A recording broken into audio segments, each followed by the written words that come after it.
What's up, everyone? You guys excited for class? Okay, so this is one of our last classes, actually, because next week we don't meet. Next Tuesday is Friday schedule, so we're not meeting. And then the next 2 weeks after that, I have finals. So the week after next is going to be Facebook final, and the week after that is going to be Google final. So this is our last day of actual class material. Holy crap. Yeah. Probably not. Yeah, just come back next semester if you want. Here's what I'll say, but I told you guys this in the beginning of class. You guys are asking me questions like, what's the cost per click? What's the click-through rate? What's the conversion?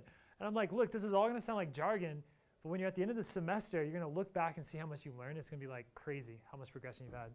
So think about that. It's pretty cool, right? How far you guys have come in such a short amount of time. It's awesome to see. And you don't know everything, right? But you know way more than you started with. So it is cool to see. I am not perfect as a teacher. Probably one of the worst teachers you have for things like organization, course curriculum, tests, that kind of stuff. That's fine. I'll admit that. So if you guys have things that I can improve on, I'm always looking to become better. So feel free to hit me up, Slack me, tell me what we can do better. Tell me what you were weak on and you wish you had more on. Let me know. You don't have to wait till the course review to let me know these things. I'd love to know. It is a challenge to take this much material and put it into a course, right? Okay, let's get started. I have something to talk about today. But before I do, kind of thinking on the same lines of what we've talked about so far, I want to ask this question. Who feels, say aye if you feel like you have learned material in this class that could help you long-term start a business, make money, have a career? Just say aye. Awesome. Okay. So if you say aye if you've taken advice from anything we've talked about in this class and actually implemented it. Aye. Fantastic. Now, the lesson I'm going to give you for the spiritual thought today, if I gave you in class 1 or 2, you would call me crazy. And now if you call me crazy, just remember, you just took advice from a crazy guy. So what does that make you? If you're calling me crazy, what does that make you? All right? Just heads up, okay? So I have this thing, my fiance, she says this a lot to me. She's joking, she's not joking, I don't know what it is, but she always says this. She goes, when I'm 65 years old and look all wrinkly, are you still going to love me? Who here gets that question sometimes? Every day? And I say to her, I just kind of laugh, I think it's cute, and I say, I don't really worry about that because by the time we're 65, artificial intelligence is going to be so far advanced, we're going to have normal bodies. I'm going to look exactly like I look now. I'll probably look better than I look now because artificial intelligence will be so advanced.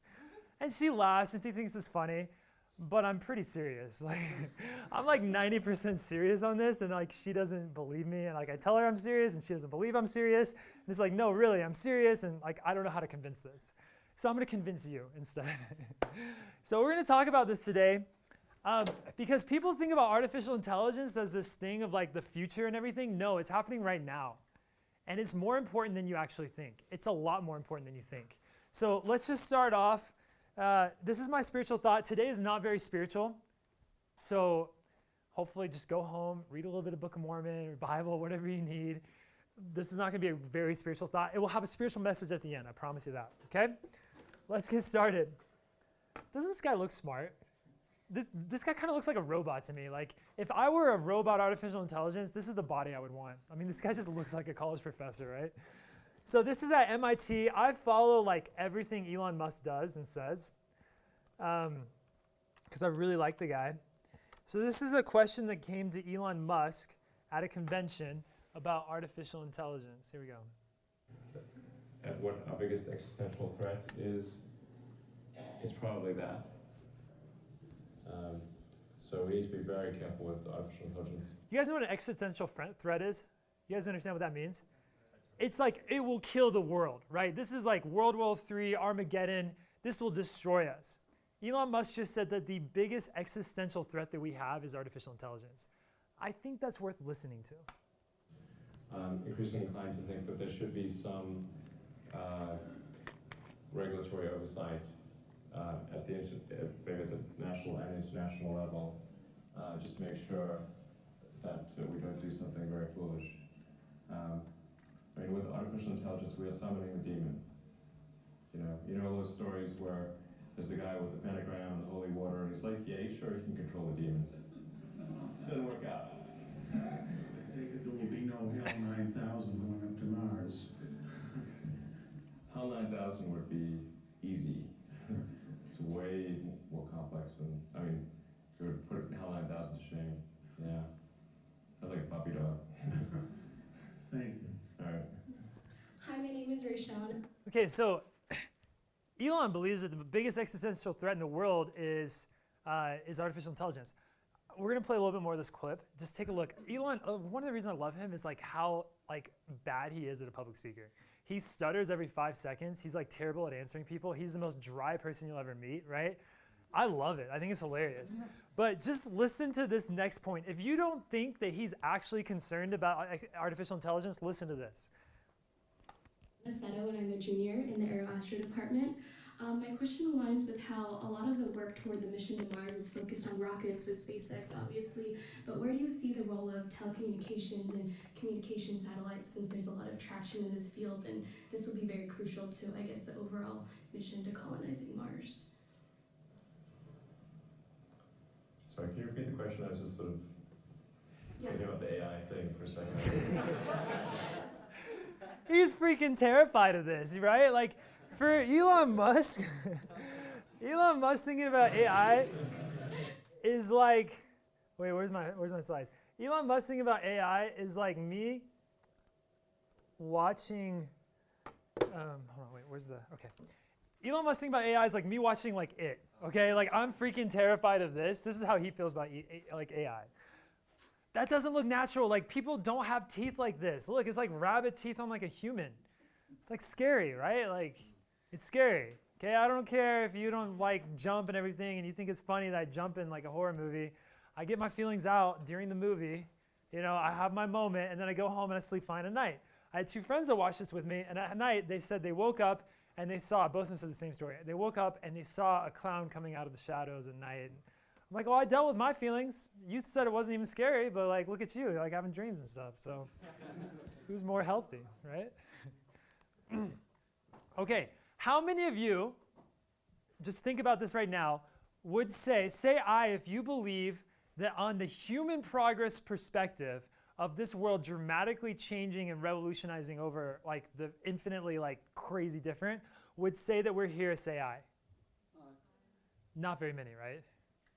Yeah. How many of you, that's because this is where we are, by the way. This is definitely where we are. That's how I feel like that. But that's because you guys are seeing this from this perspective. Okay? This is what we see. This is what we see. We see time and we look back over the past 5 to 10 years to 15 years and we see the changes that happen and think that the changes continue to happen at that rate. Okay? But we have to think about something called recursive learning. I'll talk about that later, but it's this idea that as we become smarter, our rate of increase becomes a lot faster. Okay? So we have to think about that. So let's do a little imaginary game right now, okay? So let's pretend like Lance. Lance is a smart, geeky guy. Let's say Lance created a time machine, okay? And this time machine could go back to any age, so we decide to go back to, let's say, 1750, okay? We go back to 1750. Help me understand the landscape of 1750 for me. Can anyone please help me out with that? What's going on in the 1750s? What's life like for the people? What's going on? Taxation without representation. Okay, taxation without representation. Yeah, the Brits are coming. What? 1750, when's that be the French and Indian War? Yeah, so about that time period, right? So not very good. There are ghosts in your blood, and you should drink alcohol about it.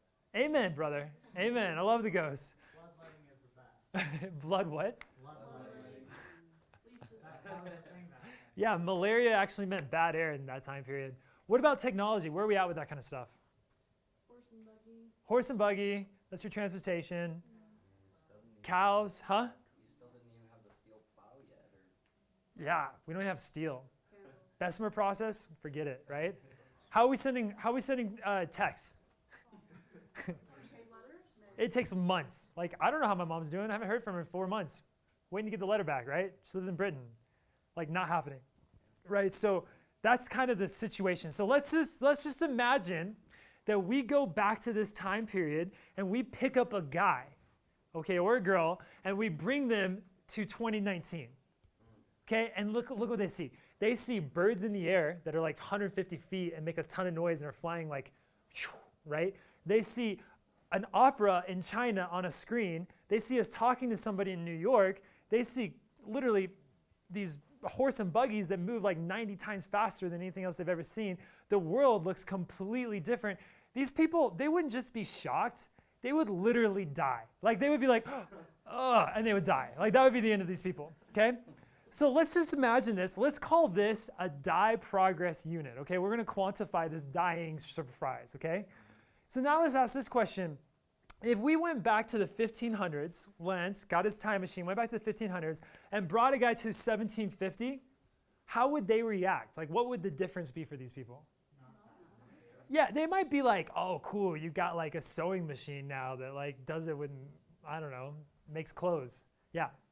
We were just talking about in like my information systems class how like 98% of like the data that exists in the world is from this year and how that continues every single year. How like next year 98% of the data that exists is from that year because there's just like such a large exponential growth each year. So to piggyback on this statement, so I don't know how you want to quantify this, but we believe, scientists believe that the advancements that happen in the 21st century through these 100 years, the same amount of advancements that happened during this time will happen over 1 year in 2101.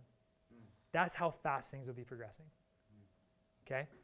This literally looks like that. Okay? So let's just continue with our example. So we got a guy in the 1500s. He likes war. He sees some new war stuff. Napoleon's kind of cool, you know. He's not going to die, right? He's going to be shocked, but he's not a DPU for sure. So how far back do we have to go to create another DPU? From 1750? From 1750. Think about this. How far back? Will? To when we started walking on land. I wouldn't say that far. We'll get there. We'll get there. That's probably like number 2. I'd go Bronze Age. So what is Bronze Age? Help me out. 1500 BC. Yeah, okay. So why Bronze Age? My best thought on it is like, even though you don't have steel in the 1750s, you still got iron. You got a lot of improvements in that way. You have cannons in the 1750s. Yeah. 1500, I don't even know if they were using catapults, right? Right. So seeing that kind of change would be big. I think that comparatively, like how much better people were doing health-wise. Yeah. Yeah. They're living a lot longer. They had books. Books are good. Printing press, newspapers. That's pretty cool. That would have been impossible to imagine. So this is all subjective. I love where that's going. I'm going to go even farther back. I'm going to say probably the agricultural revolution. Like when cities started to be built, where like you had a group of people on a subsistence farm and they started building a city. I would say that far back. I would think it looks something like this, where we go back to like 12,000 BC when agricultural revolution happened. And then to Will's point, back to like the time when like language started to be developed, 100,000 BC, where like people were like, oh, cool, fire, yeah, this is awesome. To see like the agricultural revolution would be like, okay, DPU, right? Now look how fast this is happening now. If you look at the world today versus the world in 1980, it's a different world. And those DPUs are getting farther and farther along and shorter together. That law of accelerating returns is what's pushing us. We don't see this, right? But it's pushing us that way, okay? So what could cause this existential threat? Well, it would be something that would have the capacity of literally changing our world completely in a way that we don't understand, okay? So if we're going to get a real good picture of this, we have to understand what is AI, okay? But let's kind of like, I just want to summarize this. This is a cool graph, okay? So this, I have to back up. So just imagine that graph there. I don't want to like explain it while it's still going. This graph shows Lake Michigan and the drops in Lake Michigan, and it's compared to the amount of like processing capability of a brain, and it's trying to see how fast our computing power would match our brain using a visual representation, okay? That's how it works, okay? It's not, we see it as like this, and then all of a sudden it's here. Okay, I'll go back and play that again. Like this is probably like where we are now, right? When it gets to about that point. And then all of a sudden it's there. It's that fast, right? So I want to help us understand this. I want to understand like artificial intelligence a little bit and what that even means. Like people say that term is like, oh yeah, artificial intelligence, it's cool, right? It's a trendy thing. But artificial narrow intelligence, what is an example of ANI? Yes? Autonomous driving. Autonomous driving. It can do autonomous driving really well, but if you ask it to play Mozart, it's lost, right? What else? Max conversions. Yeah, it's got a bidding algorithm for one specific thing. So AI is like a calculator. It can crunch numbers infinitely faster than you, but if you ask this to do something else, it would not be able to do it, right? That's ANI. And it's really easy to create ANI for us. We've done it on almost everything. But to get ANI to do everything well, that next level is like next to impossible, right? That's like a very difficult challenge. That's the next step, right? One crazy ANI that's happening right now, I just think this is phenomenal. We have algorithms that are using machine learning and heuristics to predict the sexuality of a human being just by looking at the face. And they're accurate. They're more accurate than humans. In fact, if you showed this algorithm right now 5 faces, it would predict just face.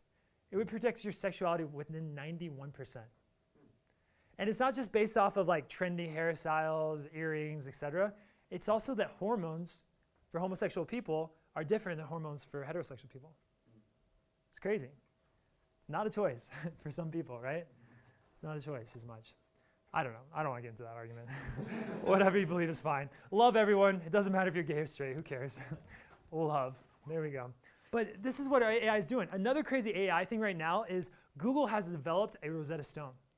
Literally something that it doesn't matter the language, and it's not saying like there's things like if I want to translate English to French, I know that I is je, right? And I call myself is the same thing as my name is, so je m'appelle, right? It doesn't do any of that. It literally just batches words together in different root stems. They cluster together, and they take those clusters and they find it in the other language. And it can do that with any language. It literally can go from Korean to Spanish to Chinese without ever having a translator for any of those. It never was given any kind of translation, just by the grouping of the words together. I don't understand it. I don't understand how it works. But it's more true, and that's the kind of neuralistic linguistic programming that is happening right now at AI levels. It's incredible.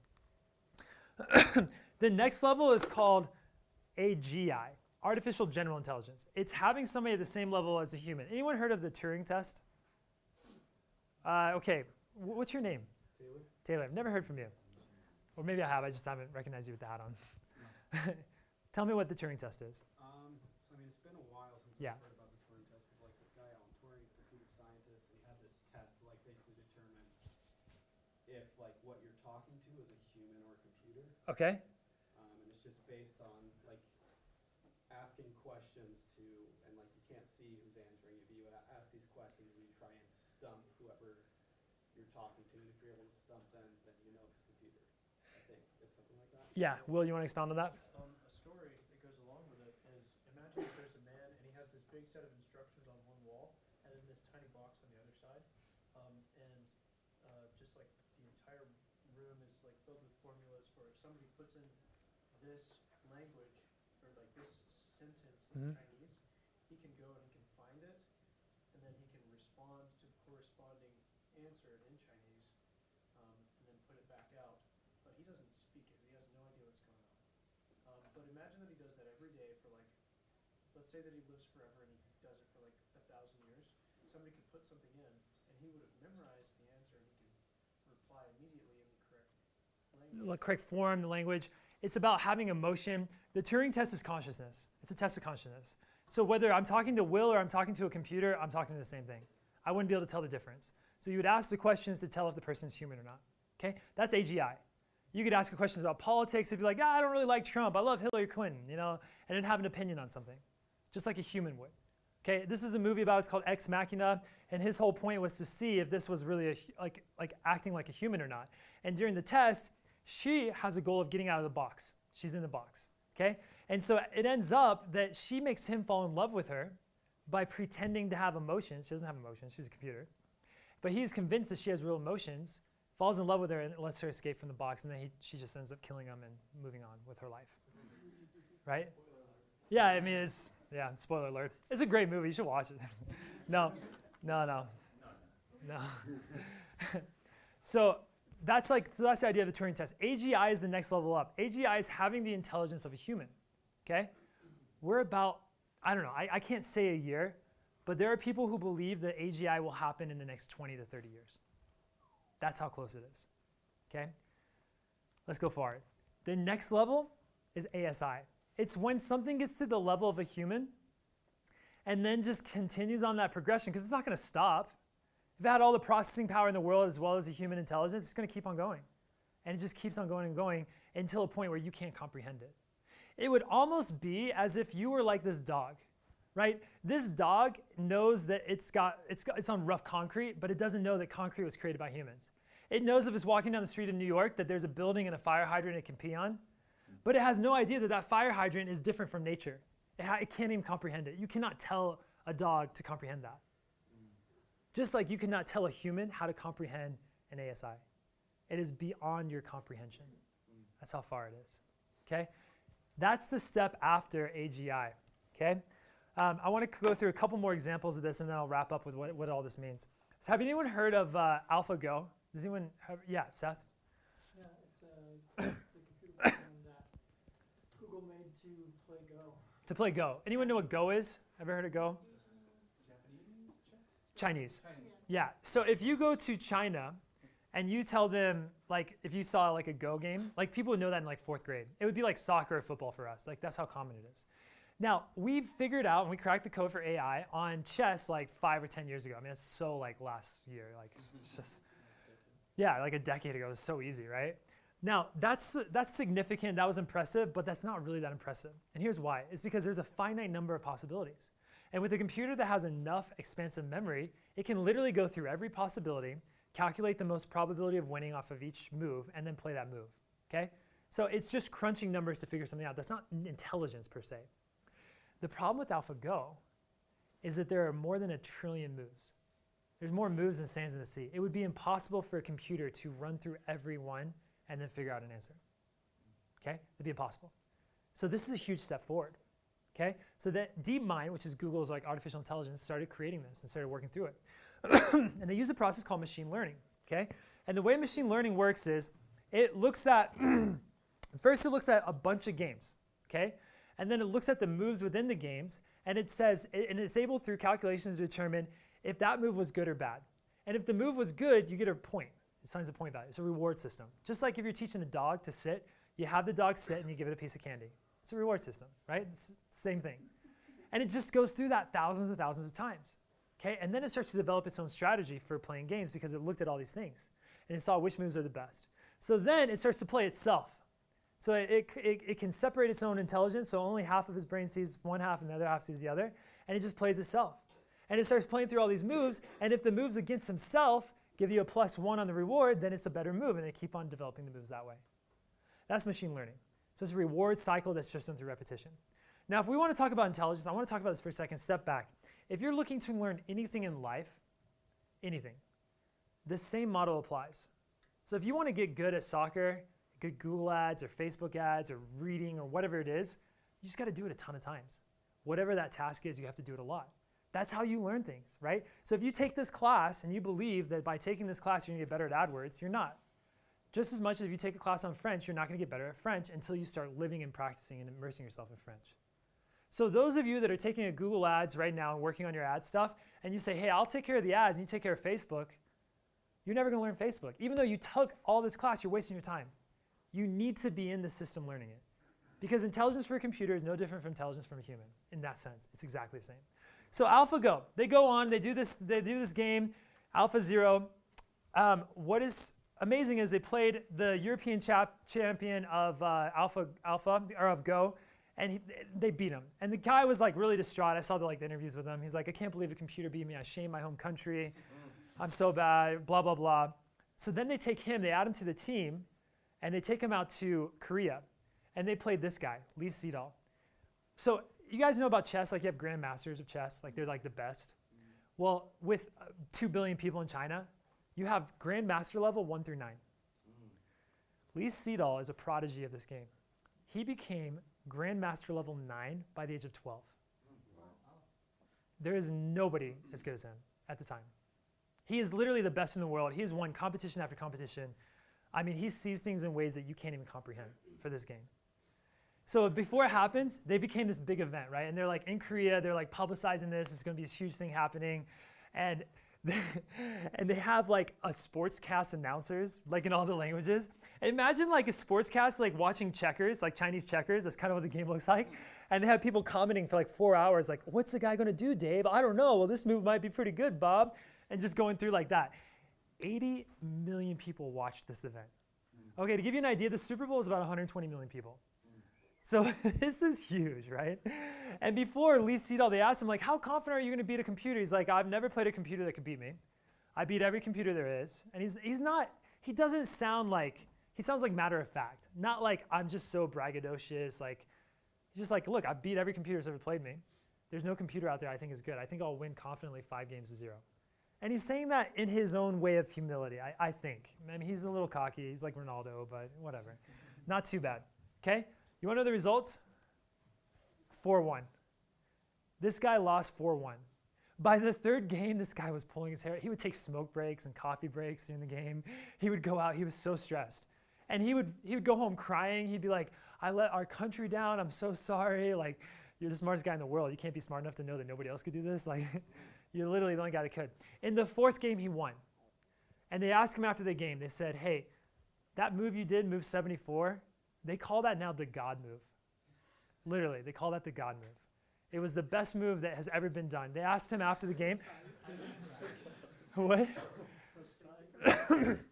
They asked him after the game, hey, move 74 when you played this, what were you thinking? How did you see that move? He goes, it's literally the only move I could see that would work. He didn't think of it as something genius, but it's not a move any of you or I would ever imagine to play. In fact, when the computer went back afterwards and looked at all the moves that were possible, that move, the computer gave a probability of 10,000 to 1 that somebody would play. That's how smart this guy is. And he still lost 4-1. Top that off, when they built this program, the program that they had that actually played him, they built it 3 days prior to playing him. In 3 days, it mastered the world champion of Go. Now, that's not to say that they hadn't been working on it for months. They sent them through the brand new algorithm, starting from 0 with the reward cycle that we just talked about. And for 3 days, it just ran computer simulations to play this game. And finally, that's what happened. That's how fast the intelligence has been improving. From somebody to 0 to 3 days beats a world champion who's one of the best ever to ever exist for this game. Okay? I want to show you something else. Got a little message from our president, Mr. Barack Obama. Now, before I play this, I have to tell you, there is like 1 or 2 swear words, so be careful, because we're not getting a lot of spiritual thought from this lesson, so I want you guys to be concerned about that and make sure you're getting your spiritual, go home and,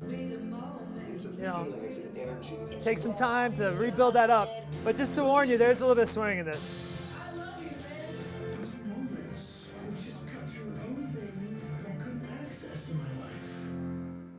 Okay, serious. We're entering an era in which our enemies can make it look like anyone is saying anything at any point in time, even if they would never say those things. So, for instance, they could have me say things like, Killmonger was right, or Ben Carson is in the sunken place, or, how about this, simply, President Trump is a total and complete dipshit. Now, you see, I would never say these things, at least not in a public address, but someone else would. Someone like Jordan Peele. This is a dangerous time. Moving forward, we need to be more vigilant with... I want you guys to notice his lips and his lips. This isn't just somebody putting lips onto somebody else. Literally, the AI on this is taking his emotional expressions, turning it into an algorithm, looking at the vector graphics of his face, and respitting out the exact same vector graphics on the face of Barack Obama. This is incredible. And by the way, a 15-year-old could do this right now through the programs that they have. With what we trust from the internet. Look at his face versus his. It's a time when we need to rely on trusted news sources. It may sound basic, but how we move forward and the age of information is going to be the difference between whether we survive. All right, he says the F words. I got to turn that off. It's crazy, huh? It's crazy. Guys, this is, when we talk about cybersecurity, what if somebody did a video like this using somebody else's face and then murdered somebody, and then they plot the guy for murder? That could happen in the next 5 years. These would be so good that that could happen. You guys want to see how this works? Why not, right? So this is how it all happens. I'll go through this quickly. Take a face, put a bunch of faces in, okay? And then take a couple of distorted faces from that person, let's change it a little bit, and throw that into an encoder. The encoder is going to make a vector graphic out of the face. So a vector graphic is going to say, hey, find the darkest points and point towards the lightest points. That's it. Okay, so vector graphic the whole face. Put that into an encoder, and then this formula that happens here, the machine learning just tries to figure out using the heuristic methods we talked about earlier. The same thing for AlphaGo, same thing here. And then it decodes that same face into a mask and to the actual face. And then it gives it a percentage of how close this face was to the true face. Okay, maybe it's 12%. So then it goes back and it does the same thing again, but changes something into the algorithm and tries again. And it keeps on doing that until that 12% gets us up to 100%. Okay, so that's how they create this formula. We don't know what that formula is. We never see it. It's just some jargon. We don't even know. Okay, the machine learns that. Then what they do is they take that same face, let's say Peel right here, they put him into the encoder, doing the same process, but now on the decoder, they use the other decoder. So they put his face in with the vectors and everything, just vectors, and they spit it out with the formula from version A, person A. And that's how they get this face doing whatever you want. So when I make facial expressions, those expressions are then turned into the other person's face. It's incredible. And if you look up like Tom Hanks deepfake stuff, like on YouTube, you'll see like a 15-year-old created this like deepfake that looks like it looks like Tom Hanks, and it's just a 15-year-old doing it. He's 15 years old. It's incredible what can be done. All right, so what I want to talk about now, we're almost done, guys. Bear with me. Oh, just hit it. There's this thing called recursive intelligence, right? So we see intelligence as this idea of like, as these spectrums, okay? And on the spectrum, if you're a normal person, you're much smarter than a village idiot who's like 15 IQ points less than you, right? And the village idiot, if he were trying to solve artificial intelligence, it would be really slow. But you as a normal person are going to be slower than, say, a smart college student, right? He's going to be faster at creating this AI. Well, Einstein at 185 intelligence, IQ, is going to be much faster than me at like the normal or village idiot level to create the artificial intelligence or create whatever we're trying to produce. So it's a faster learning level. So we learned that at a higher intelligence, progression is faster, okay? We have a word for Einstein. We call him a genius. We don't have a word for someone who's a 12,957 IQ. And that's the problem or the situation that we run into. See, it's not that like we create this Turing test where this artificial intelligence, this AGI is created, and that's it. It doesn't stop there. If the AGI is created, at that point it has all the capacity of a human and all the processing power in the world. It could be 100,000 years till we get to the point of AGI and 4 hours till we get to the point of this because of recursive intelligence, right? So when we look at this graph, and we say, hey, how long is it going to take to get to here? Well, probably as soon as we get to ASI. And the world will not look anything like it looks now. It will be completely different. The question is, how long is it going to take to get to that level? Well, scientists now, like scientists in artificial intelligence, this DeepMind section, Kurzweil's a name you should know. He's like the head of books. He's like the crazy guy that everyone thinks is crazy until he's right, He believes that we'll have AGI by 2029. The leading guy on this believes by 2029. And he believes by 2045, we'll have ASI. They took a study. Now, this is from 2013, so this is old. But they took a study of 100 of the top experts in AI, and this is what they thought. They thought 2022, 10% likelihood, so like maybe 10 people of those agreed on that. The majority think that by year 2040, that's our lifetime. That's literally our lifetime. And if that happens, the world will be completely different from what you know. And not even to the point of like, you can't even comprehend it. You will have created something that is so far intelligent, so much farther intelligent of you, that we're like the dog on the concrete. Okay? I told you I'd look at this as a spiritual lesson. You know, you look in the sky and you see all the stars, the planets, the galaxies, the things out there. If I were not LDS, if I were like not even Christian, I've always asked myself this question, what would I believe in? And it's this. If I look at that, I believe that it is impossible for there not to be life on other planets. I believe it's impossible. To think that we're the only ones out there, if looking at this, it's like, it's ignorant. I just don't see that happen. So if we're not the only life out there, it also means that there's not one other, there's also many others.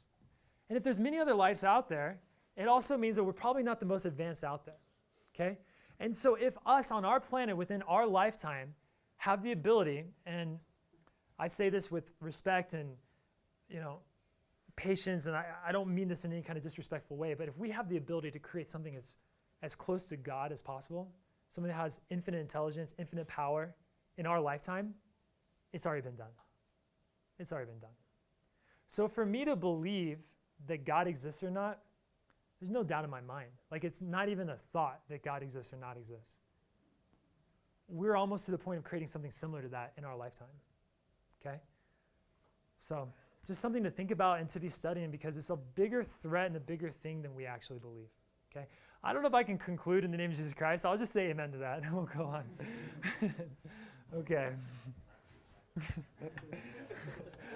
I don't mean anything blasphemous. I mean that with all respect.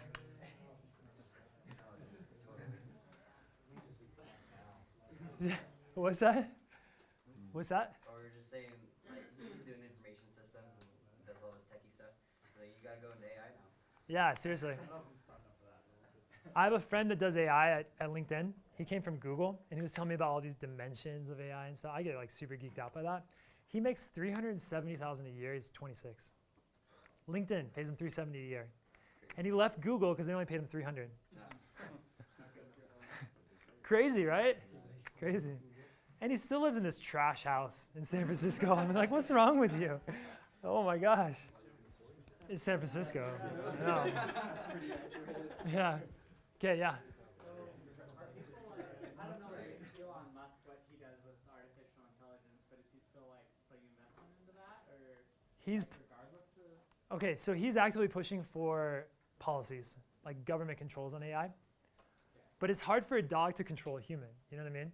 It's the same kind of concept. Like, it's going to happen in our lifetime. We just don't know what it'll do. And some scientists think that it's going to destroy the world. But the other possibility is it could create immortality. There's other scientists that believe the other side as well. So if you avoid putting it on like any hardware, then what? Somebody said that in the last class. It's like, well, what if you just kept it in a contained room? It's like, well, if you turn your computer off, does the internet shut off? Like, the second it hits the cloud, you're done. It's gone. Yeah, but I mean, like, unless it gets uploaded to a car, which is happening. Unless the current technology happens. Well, it would then not be artificial intelligence because it doesn't have the ultimate computing power, right? Because that's what's required for like it to be definitionally so. Yeah, but there's no reason an AI couldn't take over a server and then Yeah, and create it. and then hack into the network that controls all these. And then tell us, oh no, I would never do that. I want to help you guys. And then the back end is like creating something to destroy everybody in the world. Well, it just depends on like whether that AI like got a weapon system. They're like people in like Star Wars or whatever, like the droids can't hit anything to save their lives, but that's not how automated weapons work. Like if there's anything poking out your head, Yeah. you don't have a chance. There's no way to beat automated weapon systems. True, true. I mean, if it's incomprehensible, then how do you know that it's not just now, right? Like, it could just be here. And all those AI experts, I mean, how could they actually know that their stuff isn't in the cloud or devising all this crazy stuff? Or it's on its way in. I don't know. Have we as humans, if we're smarter than like amoebas and germ cells, how have we not eradicated all of those? We've mitigated their effect on us, but they're not really a threat to us anymore. They still exist. So and this is the thing that's hard for us to comprehend. AI is not our enemy. But if we get in the way of its objective, whatever that objective is, it would just squash us like we would a bug, right? In the same way. So for example, and this is the example that people give a lot. Let's say you created an AI to create envelopes, right? That was its job. Just build envelopes. Everyone's happy. We're getting envelopes for the entire world. People are sending mail back like the olden days. It's really fun. Really cheap now to send mail. It got envelopes being built. So then it goes through and it optimizes how to get paper and it builds the process and everything. Its goal is to create envelopes, and then it realizes that all the humans are wasting these envelopes and they're using them all. So then it continues to optimize building envelopes and just kills the humans. And on the process of building envelopes, it then expands to other planets and goes and mines resources and just builds tons and tons of envelopes. We're a bug on the path. It like literally means nothing to them to kill the human. It just depends on what the motivation is. It's crazy, huh? Crazy to think about. Yeah. This could totally be coming out of left field, but I'm curious to know, I mean, we're at BYU, we're able to talk about it. Where does that fit into the plan, the second coming? Like, from some comments that you made, it sounds like you feel like AI is the means to the end. Like, that is how we're going to Become like God? Yeah. Could be. My thought on this is like, we know there's other planets out there. So people are like, well, God wouldn't allow something to happen to this planet that would like kill the whole planet. And I'm like, well, he has redundancy plans. He's got other planets. I don't know. I honestly don't. I have no idea what that could bring. But the potential is 100% there. Yeah. Any thoughts? Any other things? Live for today. YOLO! Yeah. So AI is really good about like seeing processes and like following certain laws, sort of like Heavenly Father is. Yeah. Just a sort of higher intelligence. He's reached the point where he knows what the laws are. He can follow them perfectly. He can reach his end. Yeah. So, like, artificial intelligence is approaching godliness. Yeah. Yeah. Probably. It's a higher form of intelligence, and God is a higher form of intelligence. How close to that it is, I don't know. I'm a dog on a concrete, trying to find my fire hydrant for the day. That's me. Okay, guys, we got to move on. We got to talk about some things for Google and Facebook. Okay, let's see, how do I want to do this? Okay, I'm going to give you guys the rubrics, and these will be posted online, Riley. I think Ben is taking care of that, so just contact him. But they'll be posted on Slack, so you guys have the rubrics. There's no reason for you guys to do bad on any of this. I'm going to literally go through everything we're grading on and then looking at those things with you. And if you say, hey, I don't know how to do this, I'm literally just going to do it in class for you, okay? So you can know everything. So this is the time to ask questions, to figure things out. What you don't know, we will figure out together, okay? Here we go. Oh, wait, first off, any sales happen over the week? Get some sales? Did you have some sales? Yeah, I had one. Tell us about it. Well, I had an affiliate sale, so I contacted some Instagram users and influencers, and she bought because she wants to be an affiliate. Ah, yeah. There we go. Good job. Congrats. Any other sales happen so far? Anything else on that? I mean, you know my situation, on Amazon specifically. Okay. Yeah, so I do about 15 sales a day. Cool. Yeah, he's selling a product on Amazon. Doing well in there. Trying to get into the Facebook group. That's what we're trying to get to. Yeah. Okay, awesome. Anything else? Okay, let's get started.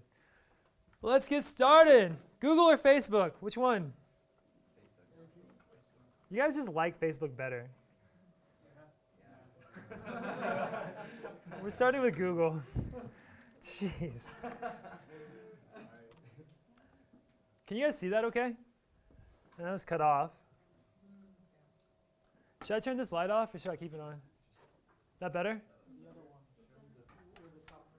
That's better? Okay, cool. Let's just go through all of this. So what I want you guys to turn in in 3 weeks is going to be the Google exam. In 2 weeks is going to be the Facebook exam. So in 3 weeks, we're turning this in. We're going to have a presentation. I want your names and everything on there. I prefer you to do it in Canva, okay? So you just have a presentation, you load it up, and then we just go and grade the presentation. We don't really have to go through a lot of stuff on your website unless I need to see something. We can just grade the presentation right here. Okay, here we go.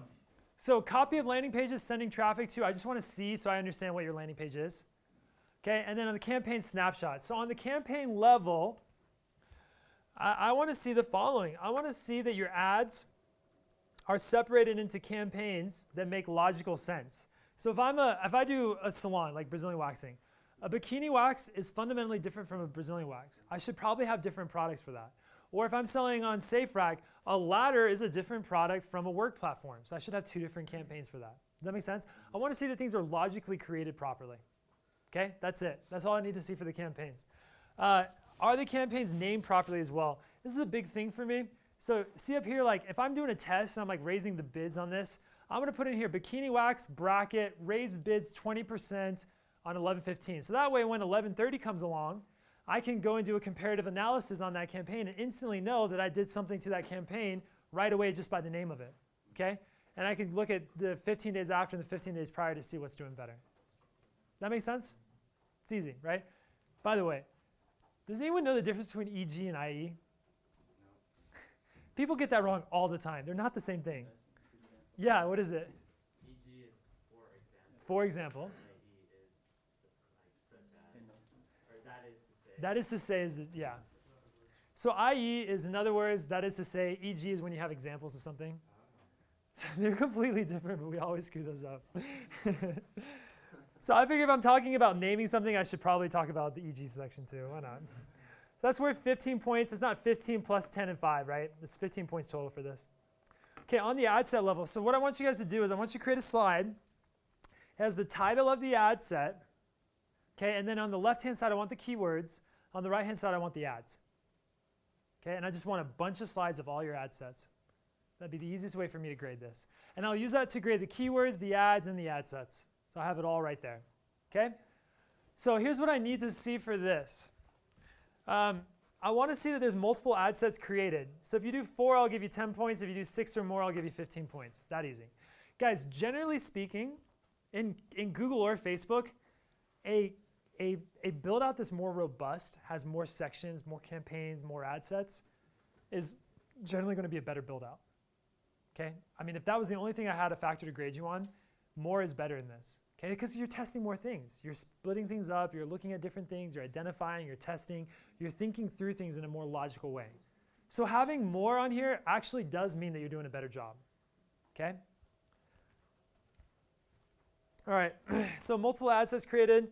Keyword groupings are tight for those ad sets. What do I mean by that? Anyone want to take a shot at explaining that? What do I mean by keyword groupings are tight? Yeah, Seth. I'm guessing it means like they're fairly similar, right? Like they're like if you're doing like shoes, maybe you have like an ad set for like Nike, or excuse me, a grouping for Nike, but then you also have some for like Adidas, and maybe their keywords like just do it Nike or Nike Zoom versus like Adidas Bounce, right? Like Yeah. There's high correlation. Yeah, so if I had Nike and Adidas, I would create 2 campaigns, one for Nike and one for Adidas. They would be fundamentally different. Okay? One campaign is going to have a different cost per acquisition than the other campaign, so I want to separate them, just like bikini and Brazilian. Okay? Riley, could you give me more water, please? Yeah. Thanks. I'm going to throw this up here. Thanks. So, okay, let's take this for example for Brazilian waxing. So if somebody types in the word Brazilian wax, and they type in the word Brazilian wax salon, are they looking for the exact same thing? Kind of close, but not exactly. What if somebody who types in Brazilian wax wants to do it at home? They don't want to go in a salon at all. So the people looking for a salon are identifying different things than someone just looking for a wax. They might want to look at reviews. They might want to look at just like the ratings of different salons, where it's located. And the person looking for a Brazilian wax might be looking at the process for doing a Brazilian wax, or they might be searching for a salon as well. But because we have that other group in there, it's probably less of a, it's probably a higher cost per conversion for Brazilian wax than it would be Brazilian wax salon because it's not as narrow. So I would fundamentally, even though they're so similar, I would separate those 2 into different ad groups. What does that allow me to do if I separate that into different ad groups? What does that do for us? Well, like first of all, you can track the performance of each one, and then you do like bid adjustments. Okay, so you do bid adjustments. Great, that's phenomenal. Yes, what else? Yeah. Since they are different, you can have different what are they called? Elimination words? Negatives. Great. So that you're getting a tighter, you have a better idea of this type of, this is my audience for this thing. Yes. This is my audience for this thing. Perfect. It's tighter and tighter and tighter as you get better experience and test different things. Yeah, exactly. That's exactly right. Yeah, it'll help you get tighter and tighter. Beautiful. What else? There's something we're missing here. Yeah, go ahead. When you separate them out, you can have more specific ads which are more relevant. Exactly. Exactly. So check this out, guys. Check this out. If I type, we didn't know what an Erlenmeyer flask was, so we typed that in. in the last class. So if I type in motorcycle helmets, what do you notice about, do you see this right here, this word helmet? What do you notice about it? Thanks. It's bold. Why is it bold? That's what I searched for. And Google wants you to click on that because that's a paid ad. And it matches what you're searching for, yeah. Brigham, so would they have a broad match modifier in their keyword grouping because it's only highlighting, or is only bolding that helmet? Is that why it's only bolding that? No, it's not why it's bolding that. I don't know. Down here it's bolding motorcycle helmet. Oh, okay. It might be because they don't have the word motorcycle in there. All right. And so is it showing up because it's a broad match modifier, or like why would that show up? It could show for a phrase match for a motorcycle helmet. It could show for exact match or a broad match modifier or a broad match. Okay, so any of them. Okay. Yep. Their bid is probably just higher Then what? than their competitors. So They have a higher bid, but they probably also have, they're just more relevant. They get better click-through rates. So you can see on here as well, like this one doesn't have a phone extension. This doesn't have site link extensions. Gotcha. Yeah. And then probably this hassle-free return section is probably a call-out extension.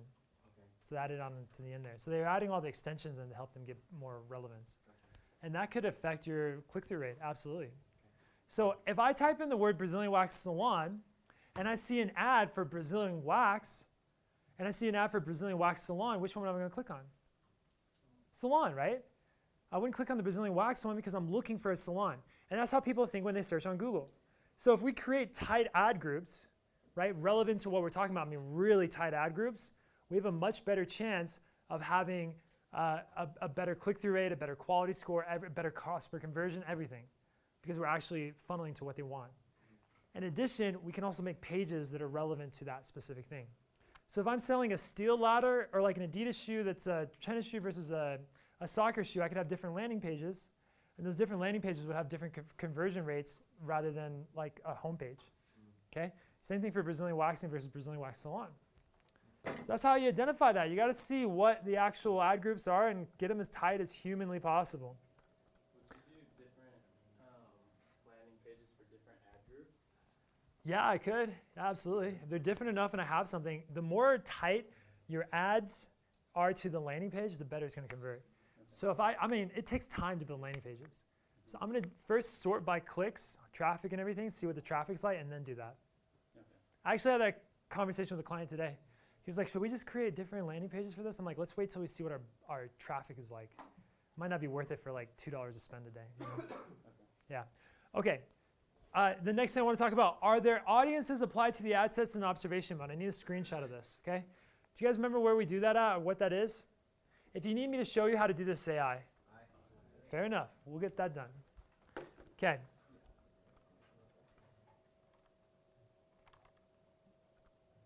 Okay, so let me go to SafeRack, and let's go to work platforms. Okay, so I go into the campaign, and then on the left-hand side, down at the bottom, at the top middle, is audiences. Okay? Once I get into audiences, these are the audiences applied. Now, I want to explain something to you. When you're creating audiences, like retargeting lists, remarketing lists, conversion data, any of that stuff, you do it at the tool section up here. So you're going to go to Tools, you're going to go to Shared Library and find the audiences. Let me show you that. So if I'm doing a remarketing list, I would go to Shared Library, Audience Manager, and I would create my audience there. This section is used for applying audiences. So if I had a remarketing list created on the Tools section, I could apply it to this campaign. Okay? Now, I don't have to do that if it's not a custom list for myself. It's already in here, right? I always find it through Google. So what we would do here, and this is what I want to see in your guys' stuff as well. Where's Keaton? You guys were doing the thing for Facebook. You guys are doing the laptop cases. Okay, he asked me a question. If I want to target people in the outdoors, he asked us about Facebook. We'll talk about for Google. He's like, if I want to target people in the outdoors, should I just target people in like Oregon? Because there's a lot of people that like the outdoors in Oregon. How could we do this using observation mode? How could we do this, guys, or targeting mode? If I just want to target people who like the outdoors. Interest-based. Would I do target or would I do observation? I would do target. Yeah, if I just want to target people in the outdoors. Even though we don't have data to understand exactly where they're at and stuff. Oh, that's a good point. Let's say I don't have a big budget though. And I know this wood thing, and I really think this wood thing would sell. Yeah, maybe I would just target that. Does that make sense? So instead of targeting like specific areas, it'd be much more correlated and relevant to target a group of people who like camping or hiking or the outdoors with the skin, right? That's how we would do that. So here's how I do this. So on here, I go to the audiences, and I hit this pencil button. And I have the observation and targeting mode. Can somebody tell me the difference between observation and targeting, please? Targeting is when what happens? You only show to those people. You show to nobody else. So if I do a targeting for his like laptop skin, which is wood, if I do a targeting for naturalists or hikers, it's only going to target people that are hikers. If I do targeting for, if I do observation, it's going to have that as one of the audiences, but it's not necessarily targeting, it's just observing. And when it's on observation mode, what can we do?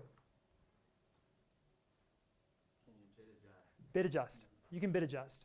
So on observation mode, I could bid up on hikers, which was Spencer's idea. On targeting mode, I could target only hikers. So I want to see a snapshot of your campaigns that show that you're actually thinking about these things. Even if you're not actually doing bid adjustments, I want you to throw in some in here. So under observation, for those hikers, I might look at camping and hiking equipment, outdoor recreation equipment, trips to Nepal. I'd probably just throw all these in. So I just click them and hit save. And if I hit save, they'll show up down here. And then now if you look at this, over the last 30 days, my total audience, look at this. My total audience was 7 conversions. Out of those 7 conversions, the majority of those came from employment and manufacturing and then construction. All of them did, actually. All of them did. I didn't target any, this must be a targeting campaign, whatever I'm looking at right now, because I'm only targeting those groups. Yeah, it's like basically only those groups. So if my search impression share is low, I could do a bid adjustment on those and bid up.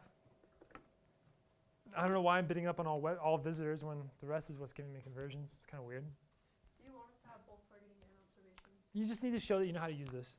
So just show it a screenshot of this. Any other questions on that? Yeah. Do you have a tendency, so I see you have all visitors bidding up on that. Do you have a tendency to separate that out into like add to cart or product views and users and change your bid adjustment based on how far they've gone down your funnel, or do you not do that for smaller clothing? So, yeah, okay, now I understand what I'm doing with this. So, okay, so the reason I put all visitors on here is this is a search campaign. Okay, this is a search campaign. And I think that anyone who's been to my site before is much more likely to convert. So a visitor that's been to my site but types in to Google, not looking necessarily for my site in particular, but types into Google work platforms, metal stairs, I should show up and I should have a higher bid on that, right? Now he asked the question, well, what if somebody puts something in the cart? Are they worth more than somebody who doesn't? Yeah, they are, but for getting add to carts, it's like you have to have a lot of sales to get to that point, right? You have to have a lot of sales. You need at least 100 to 500 to start a list on that. So it'd be a great idea, but I just do all visitors because our list size is not big enough for that. If I were like Vivint, yeah, I'd probably have those differences. Okay? Does that make sense, everyone? Everyone clear on how to use this? Good. Good? Yeah, let's go on. Okay, on the ad section, this is basically looking to see if you guys have a quality ad. So what I want to do is I want your ads to have a call to action that makes sense. So for a Brazilian wax ad, what should be a call to action? Buy now. Get waxed now. Get waxed now. Book instantly, right? Schedule now. Now, there's one thing I want you guys to understand, and this is very important. Any kind of call to action that you use that requires work is going to have less of a conversion or fewer conversions or like a lower conversion rate than something that requires less work. So if I have something, and I'll give you the perfect example, learn versus discover. Which one is harder, to learn something or to discover something? Typically, if you put learn more, it's going to have a lower conversion rate than discover now. And that goes true with everything. So if you want to say, like, fill out the form to get a quote or schedule instantly, those two things doing the same form, schedule instantly will have a better conversion rate. because it's less work in the person's mind. People are inherently lazy. You have to remember that. Okay? So I want to see good call to actions on your ads, okay, on your ad copy. Ideally in the headline, but if not in the headline, then definitely in the description. If you're not telling people what to do, then that's a problem, okay? So I want to see that. I want to know that the ads are relevant to the ad group. So if I have a Brazilian wax salon, I should see Brazilian wax salon in the copy. Okay, so Brazilian wax should be in a very different ad group, and then they shouldn't be like convoluted. Okay, so I want the ad groups to be very tight in relevance to the ads themselves. That make sense? Okay, at least 2 ads per ad group. I am grading you on having 2 ads in every ad group. I would recommend 3. Google says if you have 3 ads, that's like best practice. And you'll have a better ad rank if you have 3 ads. Okay? So what I'm asking you to do, what I would recommend you do for your campaigns, on the ones that matter, like the ones getting traffic, I would have 2 expanded text ads, which is just a regular text ad, and then 1 responsive ad. Okay, and I need you guys to make at least 1 responsive ad to know that you guys made one right. You guys know what a responsive ad is? Do you know how to make? If you want me to show you how to make it, say aye. All right, let's do it. So it's very easy. I just go to ads and extensions. So, oh wait, let me just start over. So I'm in my campaigns. I'm at the campaign level. I go down into the ad group. I go down from the campaign to the ad group, and I'm in the keyword level. That gets me to the ad groups like stuff, right? On the taxonomy level, it's on the ad group level. This ad group, because I clicked into the ad group. You with me? You with me? Are you? Nope, I didn't think so. I'm going to show you this again. So if I click on a campaign, okay, everything here is stuff about that campaign. Everything here, settings, locations, ad schedule, becomes something about that campaign. If I'm at this level, which is like the main level, these audiences, keywords, if I clicked on keywords, that would show all the keywords for every campaign. But if I clicked on this campaign and then I look at the keyword, it's going to show all the keywords for that campaign. So if we want to fix the ads for an ad group, we have to click onto the ad group to get to that level. Does that explain things? If you guys don't know something, I want you guys to ask. Today's the day, right? Today's the day to ask.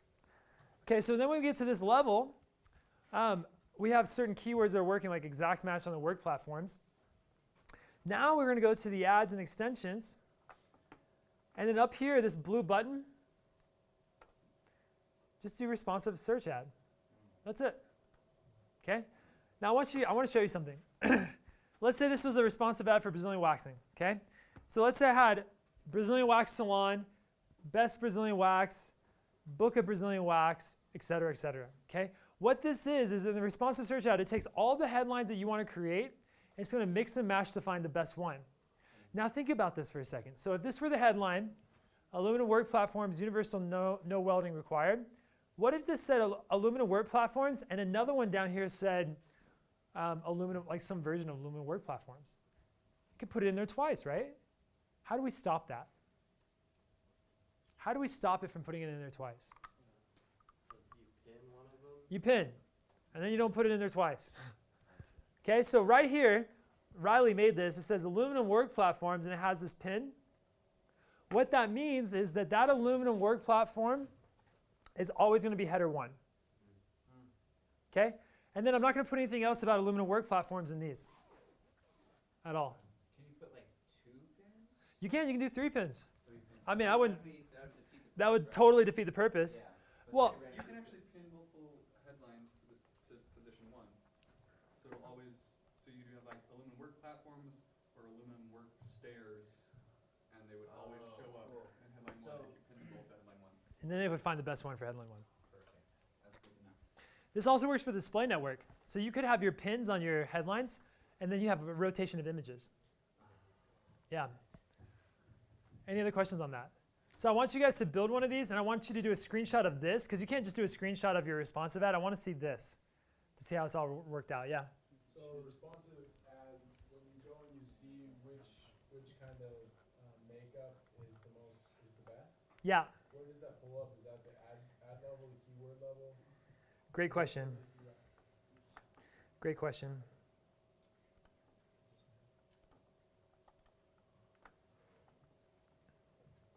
So if I hit view asset details right here, that's the responsive ad. Can you wait? Let me show. It's right here. Let me get this just so people can see it. There's view asset details. If I hit the pencil, that's going to show me what I just showed you before, how to actually make it. If I hit view asset details, now look right here. It's going to actually tell you information about this. It says pending on the performance. Normally it'll say, like, performance will say low, best, medium. It'll say that. It says pending. I don't know why, but. But you can also look at the data while it's saying pending, and you can determine that it's Yeah. pending, right? Okay. Yeah, but it's going to do all that for you. That's what makes the responsive ad good. It's going to go through and find the best ones for you. Less work for you. Okay? How long does it take until it gets off of pending? I don't know. It's been there for a while. It says once enough data has been collected, maybe it's not time-based, maybe it's just numbers-based. You have to have so many sales. Yeah, I don't know. I mean, that makes sense, right? You need conversions to see if something's working or not. Probably not, though, for this. Probably just click-through rate. Probably the number one thing they're going to look at. Yeah. You mentioned something else interesting earlier about like the idea of discover now or schedule instantly, and that'll convert more. Yeah. And what have you found? Because it sounded like you were referencing to like filling out a form. Yeah. Generally, forms, you're getting contact information, things like that. Is there a general rule of thumb about types of forms that convert better than others? Like, what I know in your business, you probably need something similar in a Brazilian wax scenario than you would with a different one, right? So the color of the form is less important than the offer itself, right? Yeah. So if you're offering something killer value, the higher the value, the more instant gratification, that's what people are going to use to fill out a form. So I guess my question is, if you ask like, hey, what's your name, your address, your email, your phone number, are there certain things? Yeah, the fewer the items, the more likely people are to fill. Even so much of saying first name, last name versus name, you'll get more people to fill out by just putting name instead of first name, last name. Yeah. Any other questions? That's a great question. Yeah, the path to least resistance when you have like conversions, that's exactly what you want to find. That's why free works better than paid, because they don't have to put a credit card in.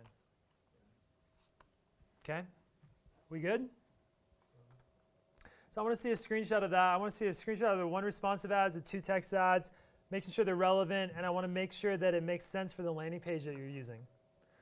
On the keyword level, I want to make sure that your keywords match properly with the ad group that you're actually targeting. So by that I mean if it's a salon, so if it's a Brazilian wax salon, you better believe that all those keywords need to say some form of Brazilian wax salon in there. Right? You don't want to put bikini waxing in there.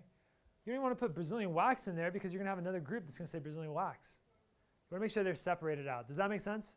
Pretty simple. The other part of that is I want to make sure that you're using the proper matching. So phrase match, exact match, broad match, BMM. Now, part of this, when should we use broad match general? When should we use that? Are there any pros to that? Yeah. I guess when you have a huge budget, Uh-huh. you need to just get the name out. Yeah, so if like it's a charity case and you just need, You just like get it out there. okay, there's an example. What else? What's like a more practical example? Yeah. So going along with that, would branding be in that term? Yeah, branding could be an example. Mm-hmm. What else? Yeah. If you're really struggling with volume and you need to try and find new keywords. Yeah. So if you're like, you got to spend more money, you're trying to find new keywords, that'll push different keywords to your site that you can then look at an SQR report, we'll talk about that in a bit, and find those keywords and put them in as actual ads. The other benefit on that is a broad match keyword is going to be your cheapest click. Okay? It's going to be cheaper than anything else. So broad matches are cheaper, but they come at a price. That one keyword where I might be cheaper, but they might have a lot fewer conversions. So the other example when you would use a broad match would be if you had a specific industry, like for example, custom statues. And those custom statues, you had all the negatives built out. You got a lot of account history, you've got tons of negatives. It's really going to narrow that broad match to something that would actually work for you. Make sense? Yeah. So if you're changing a keyword from, like if you want to change it from broad to phrase, Yeah. is that when you need to duplicate a campaign or, like an ad group, or would you just change it? I would never change it. Why would I not change it? Recess the data. You literally would lose all that data. So you just add a new keyword. Pause that one and add a new one. Yep. Yeah, Riley? You can just add negatives whenever, right? Anytime you add negatives, yeah, it's fine. Other questions? Yeah. So when you say depth, understanding, and use, for me, like I thought we would always tend to just test which keywords and see what works. Mm-hmm. Is there any strategy you have around, I always Yeah. use exact or always use phrase this? Or So that right there, I never always use one thing. It really depends on what I'm working with. So let's take a look at some examples. And we'll kind of we'll talk through this. So I'm just looking at keywords in general. Okay, so on this one, steel stairs, this was a broad match keyword. I don't know why, let's see. Let's look at like the last 60 days. Give me a second. And then let's do a filter for clicks, and then we'll keep that over 100. Yeah, this broad match right here, terrible CPA, 661. Still stairs for sale. Watch what happens. This will be interesting.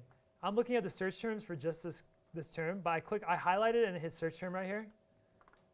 Watch how different they are. Steel stairs, stringer, exterior metal stairs. It doesn't even have the word steel in it. Prefab metal stairs, steel stairs, Ontario. They don't have the word for sale. Metal steps for sale. Do you guys see how broad that is? Okay. And the fact that I have a $600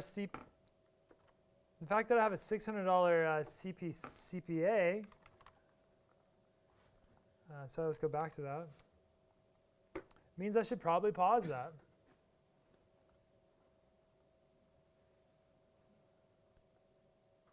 Where's that cost per acquisition? Ooh, look at this one. Tarping system, $800 CPA. That's not good. Prefab stairs. Let's look at the last 45 days. Yeah, so that's terrible. Now look, tarping system has 2 plus signs. What does that mean if there's plus signs? What does that mean though?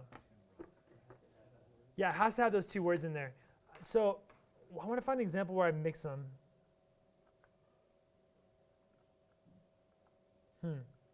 I don't mix them on any of these. Okay, so why would I do access with the plus and then the platforms without the plus? What is that doing for me? Yeah. Platforms could be like something similar, but not exactly that right. word, but access has to show up. Have to have access in there. Platform could be scaffolding or some other word for platform, right? A broad match word for that. Just like they had steel stairs and steel steps. Stairs and steps are very similar, okay? So we have to think about those things when we're making our keywords. And I don't know what's best and what's not, but I can tell you that's a high CPA. Tarping system, that's a high CPA. Let's pause that. That's not good. Okay, let's see what else. So that's what I mean by the depth. Like you have to look at it and see. If I'm doing Brazilian wax salon, I might do Brazilian as a broad, and then wax as a BMM, and then the word salon as a BMM. So if they misspell Brazilian or they say bikini wax salon, I can still be okay with that. Okay, that might be an example. I just want to see that you know how to use these properly. That's the big thing for me.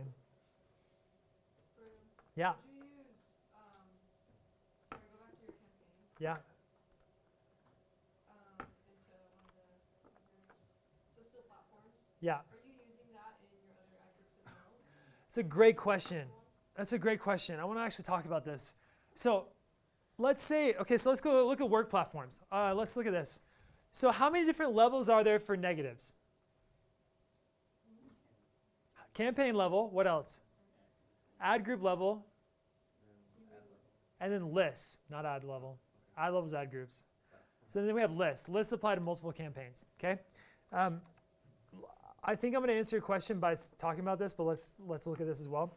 So if you look at work platforms, here's 10 different types of work platforms. I have one that's work platforms, and I have one that's industrial, metal platforms, access platforms, safety platforms, modular, aluminum, etc. Okay? They have different type of platforms. Now let's talk about negatives for a second. When would I use negatives at the ad group level? You want to make sure that a search for metal steel doesn't show up in the search for work platform? Exactly. Exactly. Yeah. And that's because you don't want to double bid? It's not, yeah, it's because you don't want to double bid, but you also don't want things to be, you want to be organized. You want to see what's actually working for that ad group. If you created an ad group, you did it for a purpose. So you might as well get the clicks for that ad group. Typically, Sorry, and so would you put in negative keywords, the negative keywords for your keywords of a different ad group? So let's say you yes. have 2 ad groups, and would you just like be sure to make sure this ad group has like the negative keywords up here? Yeah, that's exactly what I was going to talk about. So in this sense, we have work platforms, that's general. So we might just have work platforms BMM in that one. Okay? Then I'm going to put all the keywords of all the other ad groups into that one. Okay? The reason I do that is because as a negative, thank you, as a negative. And the reason I do that is so that all of these keywords are going to show up at the right ad group level. That way I can look at these cost per conversions right here, and I can say, oh shoot, Access Work Platforms, $300, that's not good. I got to pause that. And I pause that and let the other ones run. Okay? That's why you do that. And then probably what I'm going to do as well is I'm going to go into work platforms because I got 16 conversions there, and I'm like, okay, what am I missing? Why is this broad one capturing so much traffic? There's got to be other work platform keywords that I'm not thinking about. I'd look at the SQR, the Search Query Report, find those keywords, and then add them into their own ad group. And I keep building ad groups that way. You need to have a bunch of ad groups in your campaigns or you're not doing something right. Yeah. So just to clarify, to make sure I understand correctly, the reason why you want to break it out and splice it into so many different categories and do negatives is one, to splice it, right? So you can actually splice it. Yeah. But then the other reason is because if these were all together, even if you got the same amount of conversions, you would have no idea which pieces were converting at what. Bingo. So you can't, so it makes it a lot more difficult to yeah. It'd be a lot more difficult to understand costs. Well, you could. You could. How would you? I would just splice it the way you just explained it. Yeah, so I would go to work platforms, okay, and then I would go to search terms. And this shows all the terms, all the keywords that, yeah, it's because I got this filter on. This is going to show all the keyword actual queries associated with work platforms. So work platforms, this is like what somebody actually put in, and you'll notice it's a close variant.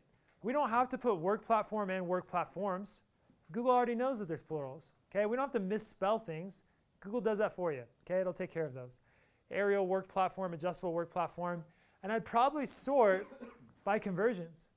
And look, this aerial work platform, well, if that got like 5 conversions, I'd make an ad group for that.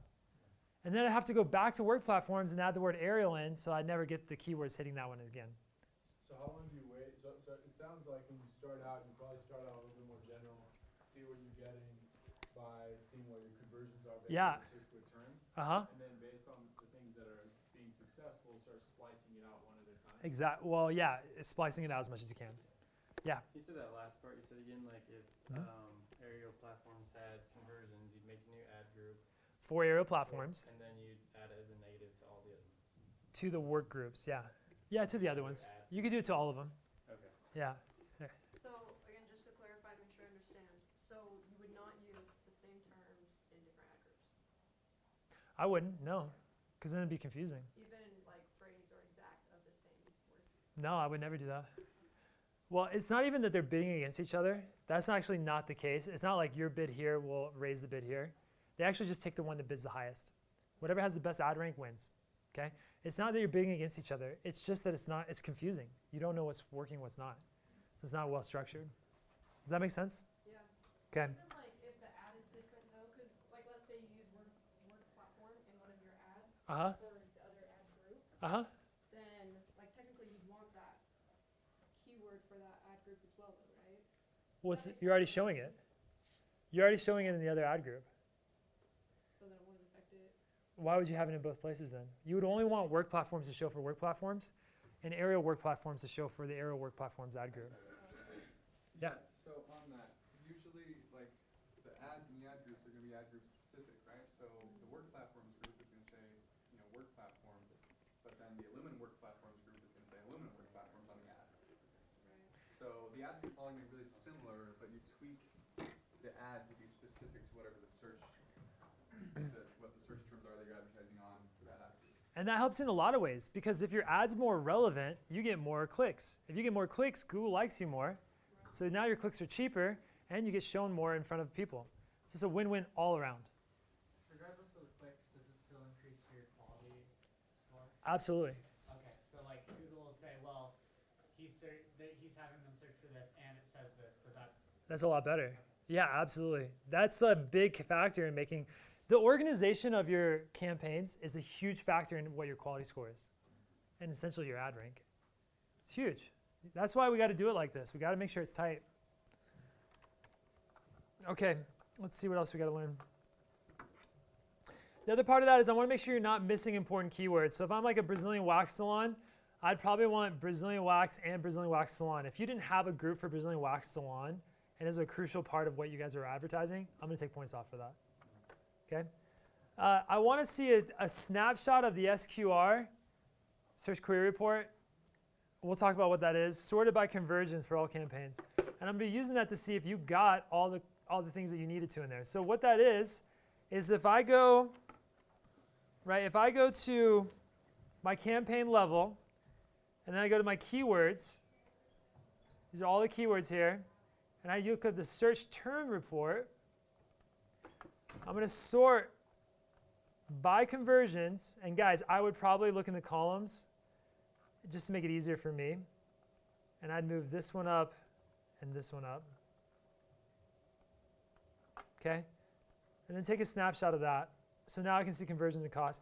So now I see all of these terms. And I get to see which ones have conversions and which ones don't. And if these terms that have conversions, they need to be represented in your ad groups. Right? So somewhere, made to order steel stairs, got a conversion. I need to be able to see that you saw that, identified that this is an important term, and then figured out how to make sure that you show up more for that. Because that's the goal of conversions, right? You want more conversions, so pick the ads that are going to lead to more conversions. You always do that even if it's like you got one click, one conversion over No. 60 days. No. But if it's something that I'm like, oh, that's something I didn't think about, yeah, I'm going to throw it in there. There's going to be a little bit of intuitive logic in that. Yeah. And also, if I got one conversion, I had like 5,000 clicks on it, it cost me a ton of money, I'm also not going to put it in there. That's why we look at the cost and the cost per conversion. Does that make sense, guys? Great. If you're lost, say I. Yeah. Wait, who said I? I've been in one class this Yeah, semester. you don't count. Okay, so we talked about keywords, we talked about ads, we talked about ad sets. We talked a little bit about negatives. I want to show you a couple things on negatives before we go on. So we talked about ads. Does anyone have a dongle, by the way, that I could use to show up my laptop? Like a dongle to plug my laptop in? I've got Ads Editor. You have Ads Editor? And you want to pull it up? Yeah, let's pull that up. I want to show that as well. Not quite yet, but let's just get it ready. Like, yeah. So, by the way, so we have campaign negatives, ad set negatives. By the way, our ad group, what's the match type we want to use for the negatives? Phrase match? Phrase match is ideal. Broad match modifier, maybe, but phrase match is definitely ideal. Why would we use phrase match and not broad match? Broad match is going to get rid of too much. Okay, and what about exact match? Exact match, they have to search exactly for that. Yeah, so it might not get rid of everything you really want. Right, so if we don't do made to order steel, we might do a phrase match around made to order. That would be how that would work. The other thing you could do is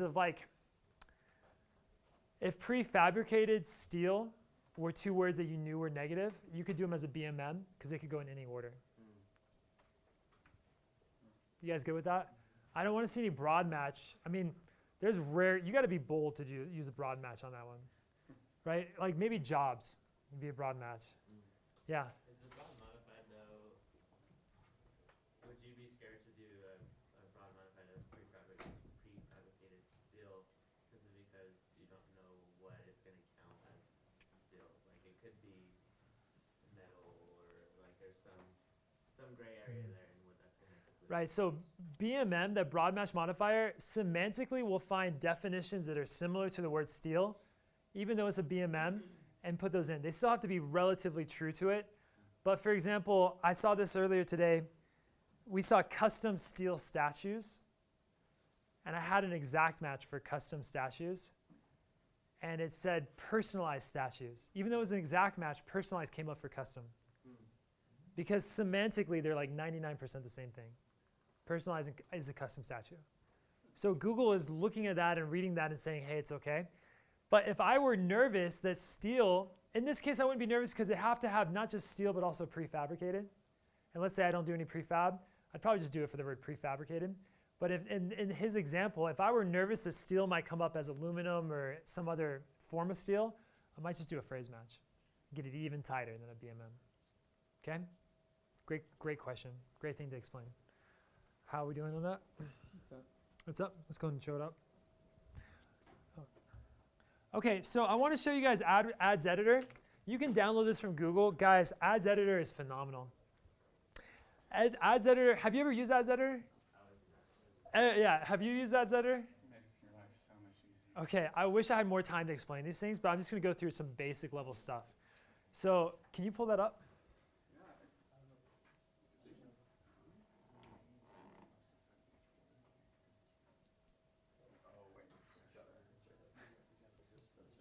Keep talking. Okay, so Ads Editor, basically, there's one thing I got to explain about this that's important. Nothing you do on Ads Editor goes live on AdWords until you post. Okay, it's like working on Excel and not Google Sheets. Google Sheets like is live updates. It's like taking Google Sheets and taking Excel and importing it into Google Sheets. That's how that is. So you have to post things from Ads Editor to your workflow. So you can work on Ads Editor online or offline, it does not matter. When you're ready to post, it'll go online. So I want to show you a couple of things. Go to the account level. Yep, we're here. Go ahead and go to the account. It doesn't matter which one. It's just any account. Go to like SafeRack or something, yeah. Got So we'll pull up an account. big statues. Big statues, here we go. Up here are going to be your campaigns. Down here are going to be your ad groups, keywords, ads extensions. And so the way this works is if I highlight on a campaign, so he's highlighted this one right here. Now if he clicks on here on the ad groups, go ahead and click on the ad group. This is going to show all 4 ad groups for that campaign. Now this works exactly like Excel. So if you like shift and select, it'll like hover and select things. So go ahead and hit shift and select the next one down. Sorry, on the over here on the campaigns. So yeah. So that's going to highlight all of them. If you use control, it can highlight specific campaigns. So click on one campaign so you exit out of the highlights. Yeah, so he's using control. So he used control to unhighlight these, right? So you click them again and unhighlight. But notice over here, we're looking at ad groups. So he's still highlighted on the ad group level. And now instead of just 4 ad groups, we have 6. Okay? So that's what we're doing with now. Now if he goes to the ads level, down here. Oh, no, ads over here. Yep, if he goes to the ads level, he's going to show all 15. Oh, go to the expanded text ads right below it. Like go down, all the way down to the bottom. Yep. So he's got 3 campaigns highlighted. He's on expanded text ad, and these are all the text ads. So watch this, guys. Let's say I wanted to change the URL all at once. Let's show how we do that. So we'd highlight all of these ads. And notice over here that they all have a final URL of custom statues. I literally would just go in here, change this URL, hit post, and it would post to the main one. That's how fast that is. Or let's say I needed to change this headline to say something like, instead of custom bronze statues, like personalized bronze statues. So I would sort by headline 1 for me in the left. Okay, so he's sorted by headline 1. Check out all these custom bronze, or big statues, perfect, big statues. Now notice over here that headline big statues is the same, and all these are varied because these varied. So I could go into big statues and I could change everything right away. Pretty cool, right? And then you got to post it. So up here you hit the post button. Go ahead and hit post for me. That's okay. It's going to ask you to, I haven't made any changes, so. Make one change to it, just like 1, 2, 3 or something. Doesn't matter. We're going to cancel it. We're not going to post. Just type in 1, 2, 3 right there. Okay, now hit post. So it's going to ask you to do the selected campaigns or all campaigns. You just post the campaigns that you want to post. Okay? Let's go ahead and cancel that. Change it. Okay, and you can do this on the campaign level, the ad group level. I build all of my campaigns. Well, Riley builds all of my campaigns out in Ads Editor. It's true. I don't want to call a spade, right? And the way he would probably do this, like let's say we had custom statues, and custom statues was working really well. So let's go up to the top campaign. Let's highlight that. Okay. Let's get out of this. So let's go to the campaign level here. So click on this campaign right here. Okay. Sorry. Yep. Okay, so these yellow exclamation points means there's duplicates. It's not going to be a problem. If it turns red, you got to fix something. Okay, so now here's this campaign. Here's all the details of the campaign. Just go ahead and how would you copy and how would you duplicate that, Riley? Get this campaign. Uh huh. I'm gonna go Control C. Oops. Oh, come on, no, I want the whole thing. Okay, Control C, and then boom. So notice how it's red because they're exactly the same. It's not going to let you post that. That's what that red dot means. But go ahead and highlight that the new campaign. Highlight it over here on the left-hand side. So we're just looking at that one now. So now the other one's gone. Now go down to the keywords for this. So scroll all the way down past the ads. Keywords and targeting. And hit the keywords at 34. Now watch this. Highlight all these keywords. So hit Control A. And then under, where's the find and replace? Somewhere on here. It's that little recycle icon with the magnifying glass left. There you go. Replace text. Thank you. And then hit like find text statue and replace with bust. And that's how easy you could change an entire campaign. And it works just like Excel. So you guys know how to use this. Any questions on this? Pretty cool, right? Yeah, it's awesome. And now you just instantly changed all those. Go ahead and delete that so we're not like having issues. Not posting it. Yeah. Okay, so that's Ads Editor. I would use all my negative stuff. I do in Ads Editor. Now, the last thing I need to tell you about like negatives is there's keyword level, there's ad group level negatives, there's campaign level negatives, and now we have lists. Okay, this is a rookie mistake I see a lot. Let's say you build out a negative list. Okay, and it has for campaign ABC. If you make campaign D, does that list apply to campaign D? Not unless you update the list. And now you get all of those campaigns having issues because they're not, all the new campaigns having issues because they don't have the old negatives. So you gotta be careful about that. Why do we use lists for negatives? Why do we use that even? Yeah, because if I have 5 campaigns about statues, they're all gonna have the same negatives, right? So I wanna just use a universal list for that. So let me show you these. So if I go, You can add negatives in Ads Editor too. yeah, you can do Negative lists. super fast, love it. So if I go down to, by the way, so up here in Tools and Settings, Shared Library, Negative Keyword Lists. This is where I can create lists and apply them to campaigns. So if I look at the universal negatives right here, here's all the keywords on that list. If I go down long enough, I can hit Apply to Campaigns. And if there's any campaigns I haven't added, they'd be here in this list. So if anything were green and it was a universal list, I'd want to click on them and then hit Apply, and then that'd be in the universal list as well. Okay?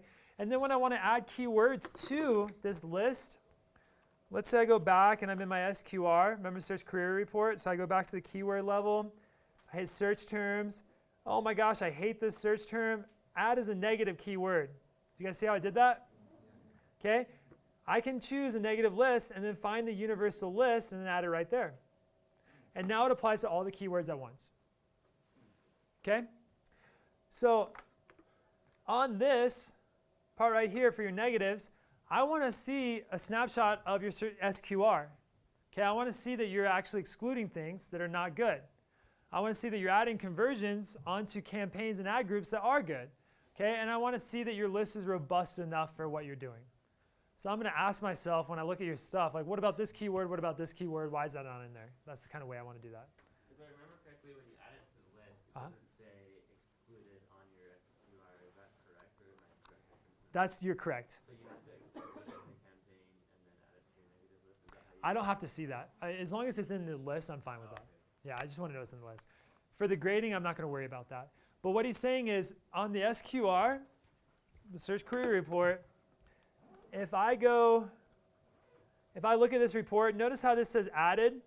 That means I added steel stairs into the campaign, whatever campaign that is. And then, well, let's just do this.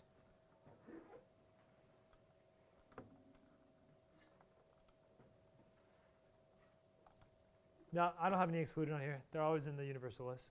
If I had any excluded, you see excluded there. Any other questions? Yeah.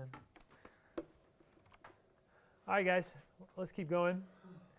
So, is conversion tracking working properly? The other thing I need to see is conversion tracking is working. How would I know that? Well, if you have conversions, conversion tracking is probably working properly. So that's what I want to see.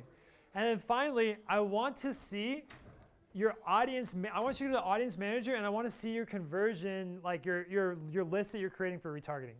If you don't have retargeting set up, that's okay. I would love to see retargeting set up, but at least want to see that you're creating the list for retargeting.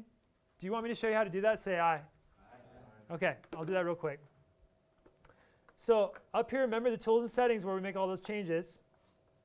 Shared library, audience manager. And under audience manager, you'll see there's some that are already in use. If I click this plus sign, I can do them off a customer list, YouTube users, or website visitors. So under website visitors, I would create a new one that says all visitors, and I would just put a slash mark here, and that would be everyone that comes to the site. Okay? Or if I want to do everyone for all my shorts, and I have a t-shirt and shorts website, I might do slash shorts. And if the URL contains shorts, then it'll build a list for those kind of people. Or if I want to do it on people that get to the cart but don't check out, I do slash cart. So it has to contain the word cart in there. That would make that work. Okay? Everyone good with that? So I just want to see that you guys are building these lists, and you'll get bonus points if you guys actually create a retargeting campaign. I'm not going to go through how to do that in here. You can look up a tutorial if you like, but the easiest way is you create a display campaign. Remember the target and observation mode? Once you have that list, just add it in as a targeting mode under a display campaign. That simple. Okay? You with me? Good? All right, then I want to see key takeaways. I want to see some reporting on that. And then finally, I want to see your account history tab. So the reason I want to see this is because I want to see that you're working on this often. So over here on the left-hand side at the very bottom is change history. Guys, let me tell you a secret.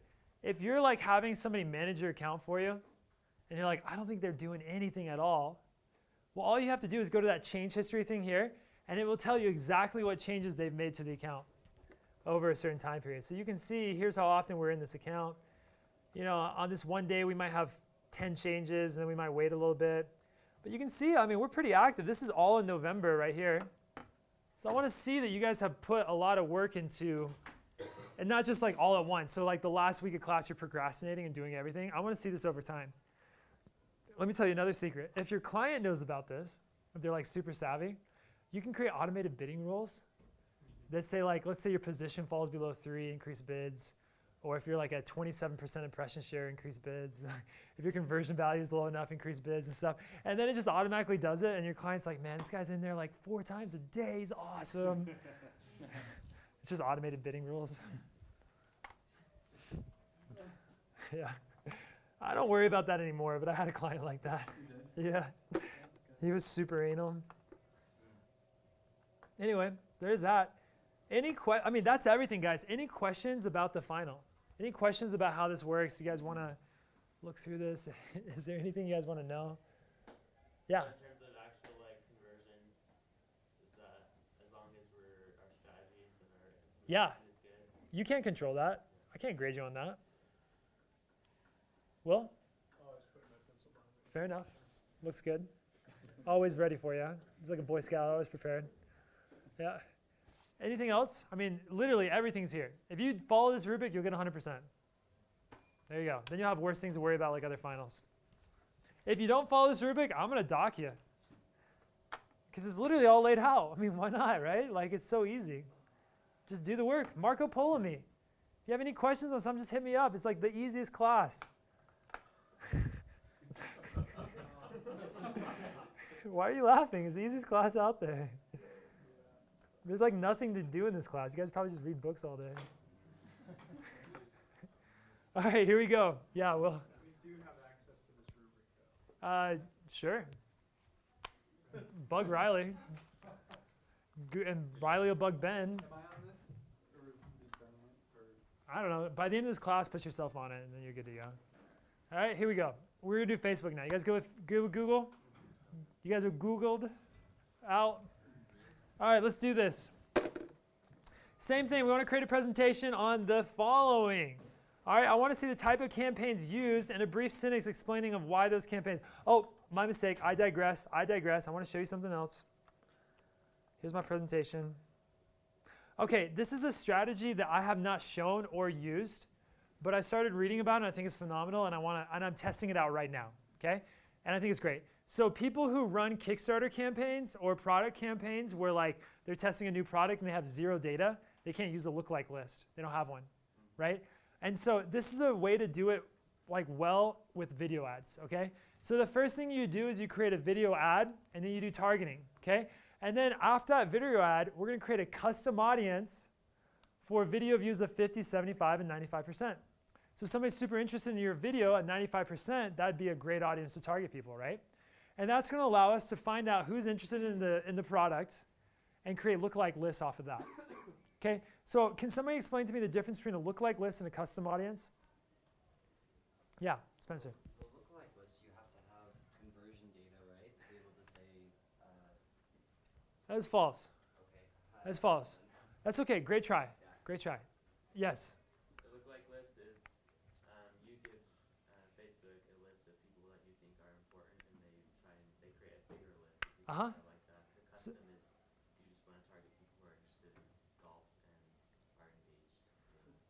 Okay, so you were right up to conversions. You're almost there. So it doesn't have to be a conversion. Okay. It could be a view. There has to be some kind of data that you have. Some kind of data that you like. Okay. Yeah. Could it literally be like a list of like people that like I've found like knocking on their door? Yeah. And I'm like, I know these guys are interested. Yeah, absolutely. I friend them on Facebook. Like, how do I trend? Like, is it an email? Let's talk about that. All right, so it sounds like there's some questions on this. Let's bring this up. Because like what we talked about in class has been valuable, but like it's always been get the data through, like for example when Ben did the presentation, right? He talked about using like Instagram influencers, Right. to get some cheap information, so you can Or look like free cross shipping campaigns. Uh-huh. have you guys been in Business Manager and gone to the audience tab? We're about to go there now.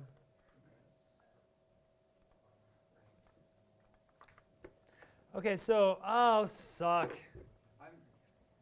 I saw that, but I want to use my account. I'm logged into your Business Manager. Oh, cool. HDMI or VGA? HDMI, right? You want to pull that up? So pull up the audience manager. So show them, go to the ads manager level. Okay, guys, so Okay. you're an ads manager? There's a whole bunch of stuff. Audiences.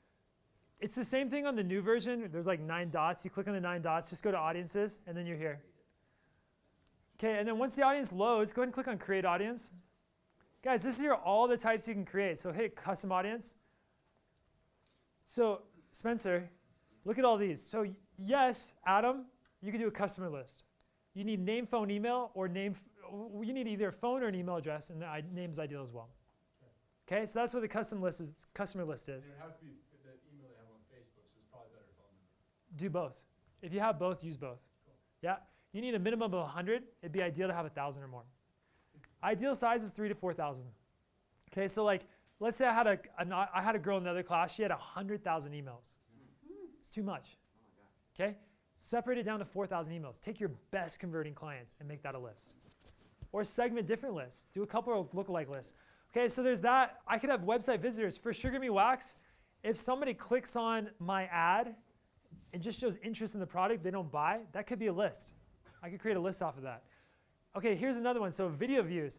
Click on video views. From here, go ahead and type hidden engagement section. So look right here. I could do people who have watched 50% of my views, 75 or 95%. I'd do one of all three. It does not hurt anything to create all three. Okay, just create all three. And then you could build a list of people who watch 95% of your video. Those people are interested, obviously.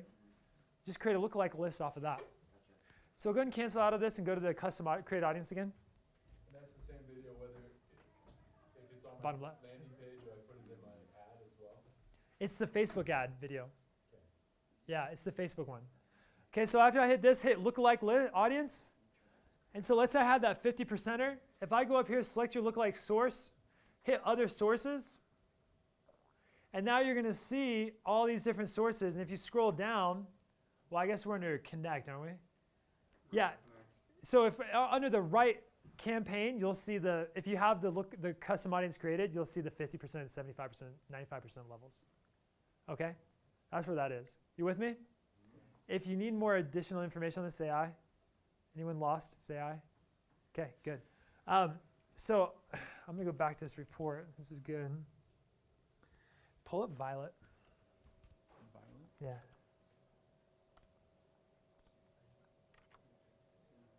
Later, dude. Okay, so once I create a lookalike, a custom audience, so custom audience is people who you have the list of, right? Oh, you know what? Yeah, you probably don't. So once I create that list of like either emails or people who watch the videos, in this case they watch the videos, I can do two different ad sets. I can do one that are people similar to the people who viewed 95%. Those are going to be highly interested people. And that's going to be cheaper than other forms of targeting. A lookalike list will be cheaper. Okay? So if like I were targeting people who are interested in a lawyer, so let me watch the full video. This lookalike list is going to cost me $15 CPMs. If I targeted people interested in law, $40 to $80 CPMs. No joke. Okay? So that's going to be cheaper. The other audience are people who have watched some of my videos. So if I target people who watch 50% of my video, and now I target them on a conversion campaign, or even a traffic campaign, I don't know which one would do better, actually. If I target these two types of people, I'm retargeting people who've already watched my video. So a custom audience is only going to target the people who have like figured this list out. The lookalike is going to expand your targeting to people outside of that list. You with me? Okay, great. And I probably would exclude my viewers of 95% or more, so I don't target the same people on this. You with me? Cool. Guys, to create 4,000 views, which is a decent list size, we're testing it right now in Violet. It's one of our students, John, from last semester, John Glazier. He created a tampon holder. So it's like this, it looks like a mascara bottle, and it just holds a tampon. And so he checked it's about $5,000 for the mold in China to get it all going. So he did a 3D print of it right now. We've created a video for it with a buddy, and we're testing the ads.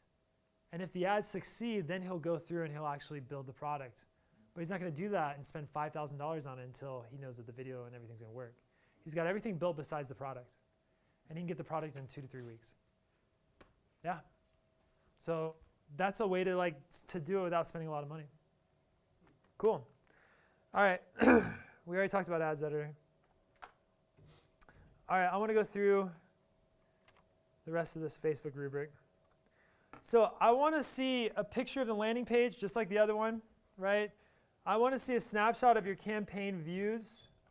And again, remember how we talked about the nomenclature, how I want to see I want to know that this campaign, just by looking at the name of it, is a conversion campaign or lead gen or traffic or video view awareness.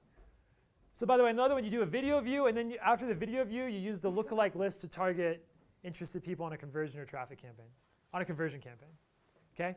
But in this case, I want to see what the campaign name is, and I want to see what it's about. So nomenclature is good. We've talked about that. That's easy to set up. All right, under this, I want to see ad set targeting and explanations of why you use these targeting methods, okay? So for example, are there multiple ad sets being tested? Guys, there's no reason why you shouldn't have 4 to 6 ad sets. It should be super easy to have 6 ad sets in your campaigns. I want to see them. I want you to click onto the ad set, show me the targeting for those ad sets. And in the targeting, so hey, actually Keaton, you can kind of testify to this. What was your targeting for one of the ad sets before? We were targeting people in the medical industry that needed medicine. So we had medicine and then construction, right? So he combined them. He had medicine and construction in the same group. What was your CPM? We're at 50. $50 CPMs because of medical. Okay, that's a problem.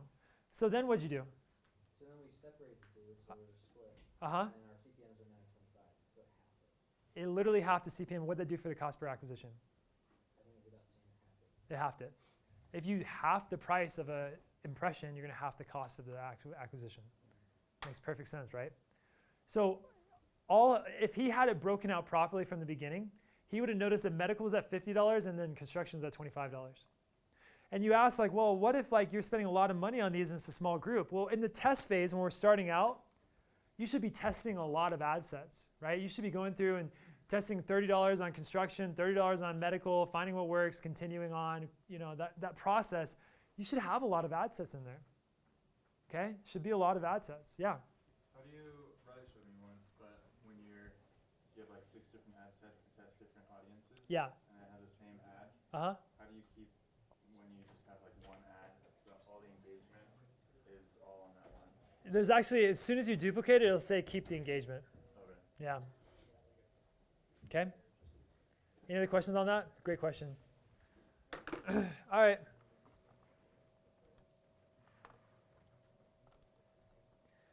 Let's keep going. Is the targeting right on the ad sets? I want to know that when you're looking at targeting for this, that you're actually trying to find reasonable target. Like, it has to be logical, right? Like, you got to be thinking through these targeting methods. Like, he's using construction and medical because people that are interested in that might have back problems. People working construction will have back problems, probably. So it's like a good group to target, right? So that's how he's running this. Is the targeting right on each of the ad sets?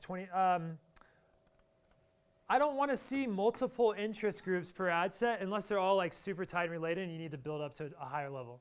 So I'm going to use a terrible example, but like dentistry. There's going to be like dentist magazine, like dental world, conferences. All of those are probably like 10,000, audience sizes. You can add that to dentistry, okay, if you want, because they're basically the same thing, okay? It's not going to change that much of your grouping. But if you have construction and health, that's a problem.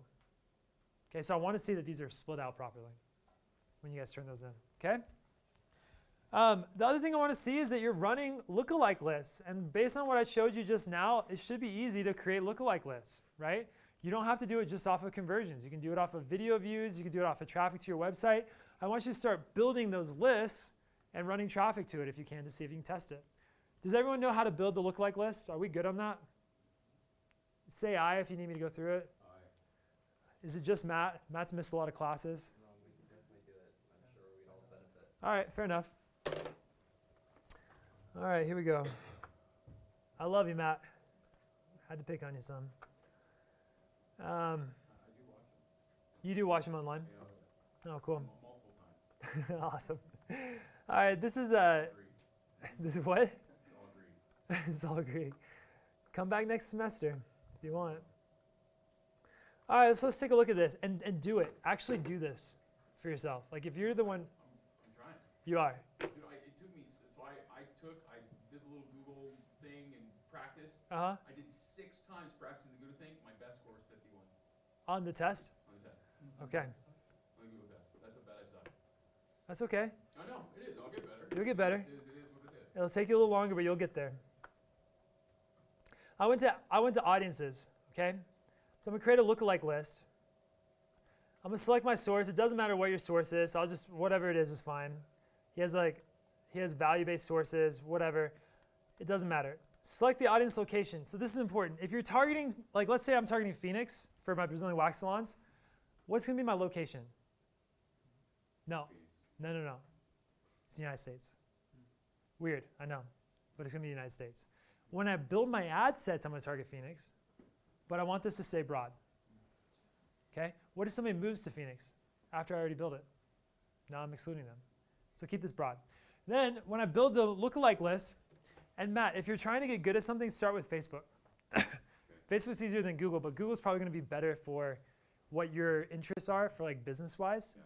Probably better to actually work in Google. Well, that's where I've been practicing. So. Okay, cool. So audience sizes. So you can select different sizes of audiences. Guys, I could select 0 to 1%, and how big is that list? How many people are on that list? 1% of America, which is how many? 2.2. Okay, so if I select this, it's going to be 2.2 million people. It means the 1% of America that's as close as possible to that list, the custom audience. If I select 2%, how many people is that going to be? 4.4. Here, 3%. 6.6. You guys get it, right? How that works. Now, if I select 3% to 4% as a group, how big is that list? 2.2. Okay? So 1%, whether it's the 5, so what that would mean is 3 to 4% would mean the people that are between 3 and 4% proximate closeness to your grouping. Yeah. What's the advantage of doing like between 3 and 4% Yeah. than just 1 to 4%? Perfect example is my waxing salons. So at Phoenix, I have a hard time with the 1% group after a while because I've saturated my market. But 2% is as close as I can get to 1%. So then I'd move on to 2%, let the other audience sit a little bit, and then come back to it later. Or I might just go super broad. Take 10% and see how that works. Okay? Make sense? Yeah. There's the option to do number of lookalike audiences. So Yeah, let's check that out. doing just 0 to 10% versus all of those different ones. So this is what this would look like. So I just said four lookalike audiences. 0 to 1%, 1% to 2%, 2% to 3%. So that's going to be the list of the excluding the, so 1 to 2% excludes everyone from 0 to 1 and 2 to 100. And then from here I do 3% to 10%. It's everyone from 3% to 10%. That's how big that list. So this list would be, I don't know, 15.4 million people. And then I bring it down, right? And then these lists are 2.2 million, right? Okay. All right. You create the audience, and then you just apply it to the campaigns when you see them in the targeting methods under your ad sets. You with me? Okay, great.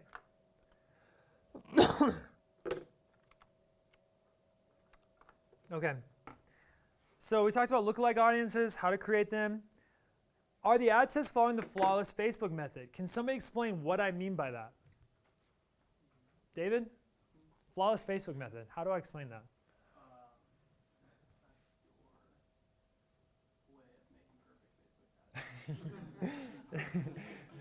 Yes.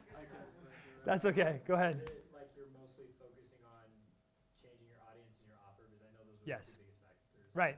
So if I'm, so Violet, this tampon thing that he's got, right? Huh? Hook story offer, right. So if I have Violet, and I'm selling this like tampon mascara, and I have this amazing ad, like it's the best converting ad, and I'm selling it to males, how well is that offer going to do? Terrible, right? Because my audience is wrong. It doesn't matter how good your ad is if your audience is off. So before we focus on ads, we focus on audience. And same thing with the offer. If the page sucks, then the ad doesn't matter. So we assume that you're going to get 80% of the way there with your ad. You're not going to be perfect, but you'll get close enough. And then your audience and your offer are the things you manage first. Once the audience and offer are ready, what do you focus on then? Huh? Creative, right? So that'd be your text and your copy. Okay, and so the way that this looks, and then the other thing of the flawless Facebook method. So these are two important things. One is what we just talked about, where we focus first. But the second thing, how many things can I change at one time on my, that's so weird how they are.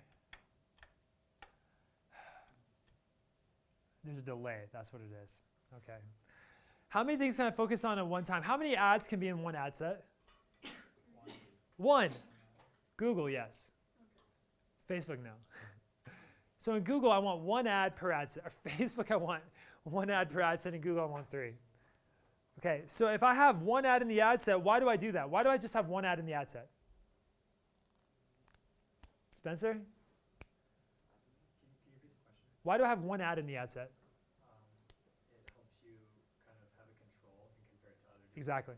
So guys, it's totally fine because Astro was talking about on Google, hey, well, what if you have like 2 keywords in different competing groups? Totally fine on it, Facebook. Totally fine. If I literally duplicate my group and target the same thing, totally fine. And I think Ben had talked about that. Remember his circle? And he said he had different points. If I spend $5 on this point and I duplicate it, it's going to spend $5 here within the same audience. It's not a big deal. Huh? Oh, you can't hardly see it. It sucks. Does anyone have a marker? That's the only one that's up here. Okay, so think about this, guys. If I'm doing 4 different ads, how would I test 4 different ads? Somebody tell me how I would set that up. Yeah, Riley. 4 different ad sets, name the ad set according to what the ad is, do the identical audiences in each ad set, Uh-huh. and then in each ad set do 1 ad, but have each of the 4 ads that you're testing. Yeah, so I'd have 4 ad sets, because there's 4 ads. They all have the exact same targeting. So I'm targeting females, etc. And then from there, I would have 4 ads, 1 ad in each ad set that is different. And I'd spend $30 on each of them. And if one of them gets a conversion, 2 conversions, click-through rates are better. I mean, there's a lot of factors you look at and you see what's working for you. That's the ones you run. Yeah. Now, Sorry, Adam. So for our campaign, we kind of named the ad sets basically the exact same name as what the audience is. Do you think that's okay? Is there another factor that? I would do I do that, the same thing. The exact same name as what the audience is. So I would say like female 45 to 50. Yeah.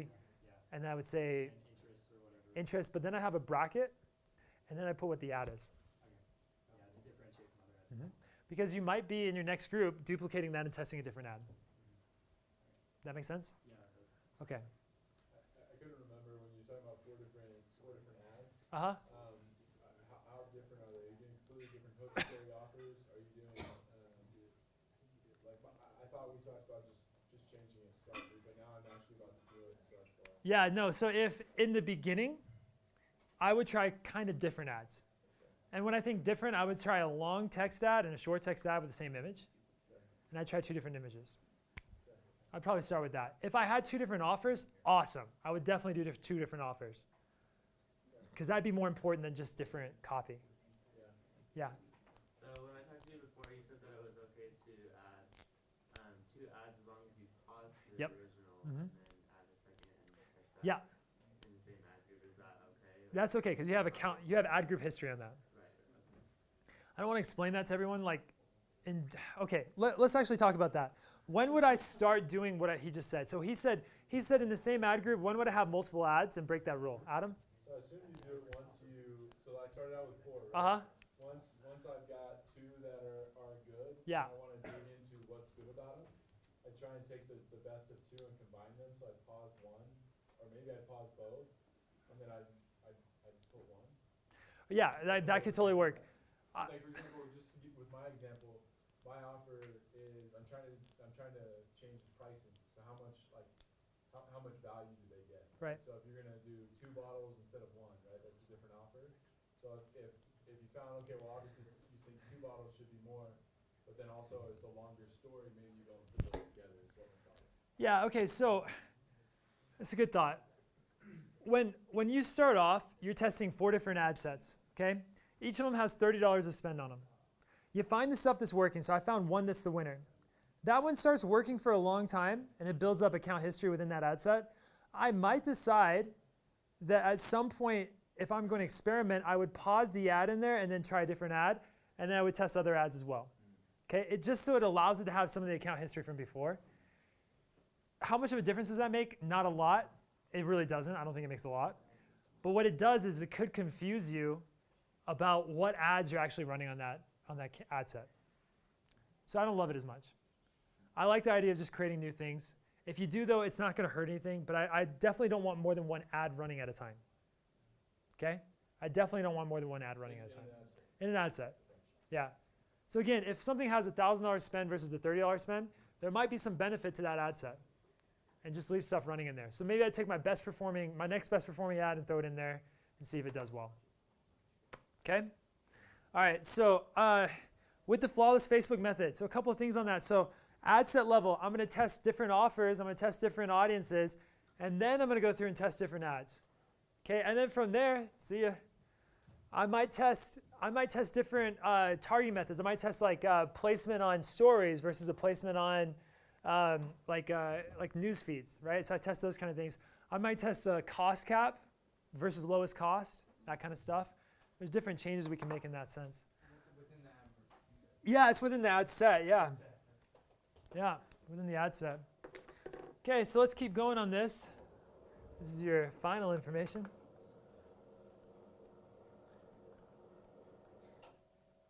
Okay, I want to see how you pivot on things. So I want to see, like for Keaton, for example, hey, I tested this out first with the 2. I realized I had a high CPM. So then I tried the 2 different ad sets, and then I learned this from that, right? I want to see what your pivoting methods are and why you pivot.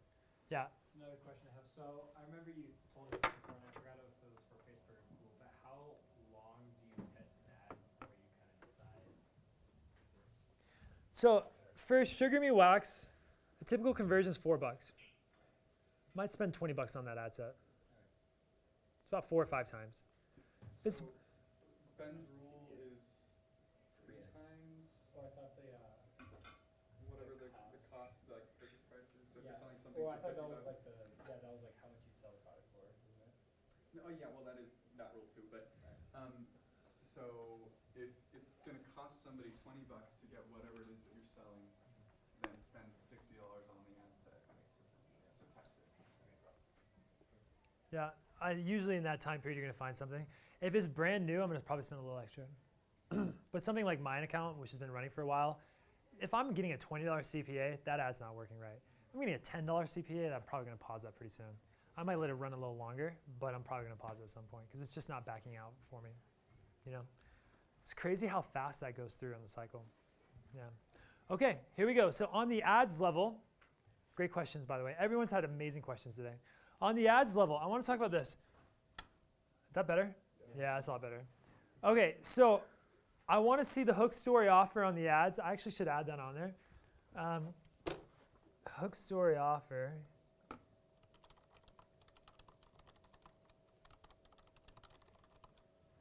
Offer.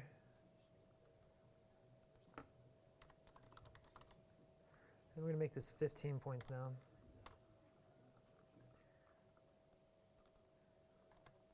You guys remember hook story offer? Thank you. You guys remember what hook story offer is? So basically a hook is a question or some kind of interesting statement, something that's really going to grab their attention. The story is why it's like that, and the offer is something that you're actually selling. That needs to be relevant to the landing page. There's long form and then there's short form. The long form is going to be kind of more of a story. The short form is like get to the point as fast as possible. I want to see 4 or more ads that have been tested on your whole account. I mean, 2 ads is good, but I should be seeing a couple of these. I want to see clear call to action in the copy and using the appropriate call to action buttons. Remember, learn more, buy now, get offer, download app, call now, that kind of stuff. And then I want to see what your best performing ad was and why. I want to see what you're learning from this. Guys, in order to do, let's go back into this account. Guys, if you want to show me, so one of the things I'm asking for down here is your results. If you want to show me your results, check this out. Oh no, it's over here. So here they have the view chart. On the new level, on the new like ads editor, it's in the left-hand corner. And there's like a little chart up there, and that'll show you clicks, conversions, everything. I want to show it on mine. This is Ben's. Maybe it's, did I bring it up on the other? Oh, it told me I had to sign in. Nah, it's not that important. Okay, so snapshots of your audience list sections. So I want to see what audience list you're targeting. So that'd be your video views, etc. So just go to your audience manager section. You're an ads manager now. Go to audience, and let me see those views. So lookalike lists. I want to see if you're actually capturing all visitors, so you can do retargeting. And I'd like you to do retargeting on your stuff, but it's not necessary right now. I just want to know you're capturing everything. If you're not capturing it, you can use it later. Later, David. Remember, there's no class next week. Results from the campaign and learning outcomes. And so I want to see graphs of spends over time because I want to see that you're working on this for more than just 1 week, right? I hope your products have been up and running and there's history on that. I want to see what's showing. Those are the results section.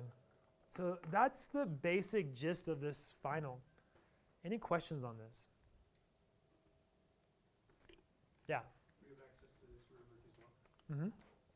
Yeah, I want you guys to do well in this. I want you guys to pass this. Yeah. So I don't think I haven't checked it like today, but in Learning Speed, does it show up in our? This is brand new. Do we know what percentage of this grade these are going to be of our final grade? Yeah, so our final is probably about 1,000 points. So these are going to be like 30%, 30, 35%. And I am going to curve up to 88%. So if somebody's like, so if the average is below 88%, I can curve up to 88. And so I'll just go through and add points to your guys' scores. Yeah. 30% each final? Or okay. Yeah, these are 180 points, and the other one's 150, about 350. So you're like at 30 to 35%. If it's about 1,000 points for the class. Yep. See, Ashley? Okay, last class. Any other questions on the finals? Okay, last class I talked to you guys about the freemium model. Do you guys remember that? I spent no time going into how to set that up. And I really wanted to. The last class I got through everything because they're like not asking as smarter questions as you guys. I don't have to go into so much detail for them. So I want to do that now. Do you guys want to do that now? Or you guys, okay, wait, let me ask you this. Do you want to do flawless Facebook, do you want to do freemium model like setup where I show you Zapier and then Zendesk and how it's actually set up? I got like 5 to 7 minutes. Do you guys want to do YouTube ads? I can show you how to set up YouTube ads and how you can use YouTube ads as your retargeting. Or do you want to do display ads? And I can show you how to set up display ads. Okay, so if you want to do freemium model, say aye. Aye. If you want to do YouTube ads, say aye. And if you want to do display ads, say aye. Nobody cares about display. I make all my money on display. I don't know why people don't like it. Display's great. Hereditary cancer quiz. It's like $100,000 spent a month. It's awesome. Okay, let's go through it. Let's do it. What percentage do you take them in? 10%. Yeah. Yeah. And they're about to spend $130,000 like in pretty soon. Are you serious? Yeah. It's awesome.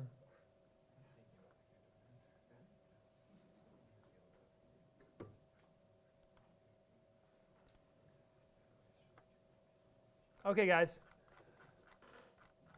Let's go through this. The little time we have left. Guys, I'm sad, man. I'm sad that we're going to call this to a close. This is literally like the last stuff I'll be teaching, like a lot of it. So it's been great. I've been loving having you guys in class. Guys, okay, remember the freemium model. We give something away for free for a value of 2, and we upsell them to a value of 10. Let's see how this actually works in implementation, okay? So remember, we're using like ClickFunnels, Zapier, and Zendesk. That's my workflow. I'm just going to go through and set something up for you guys. So let me just go through and set everything up.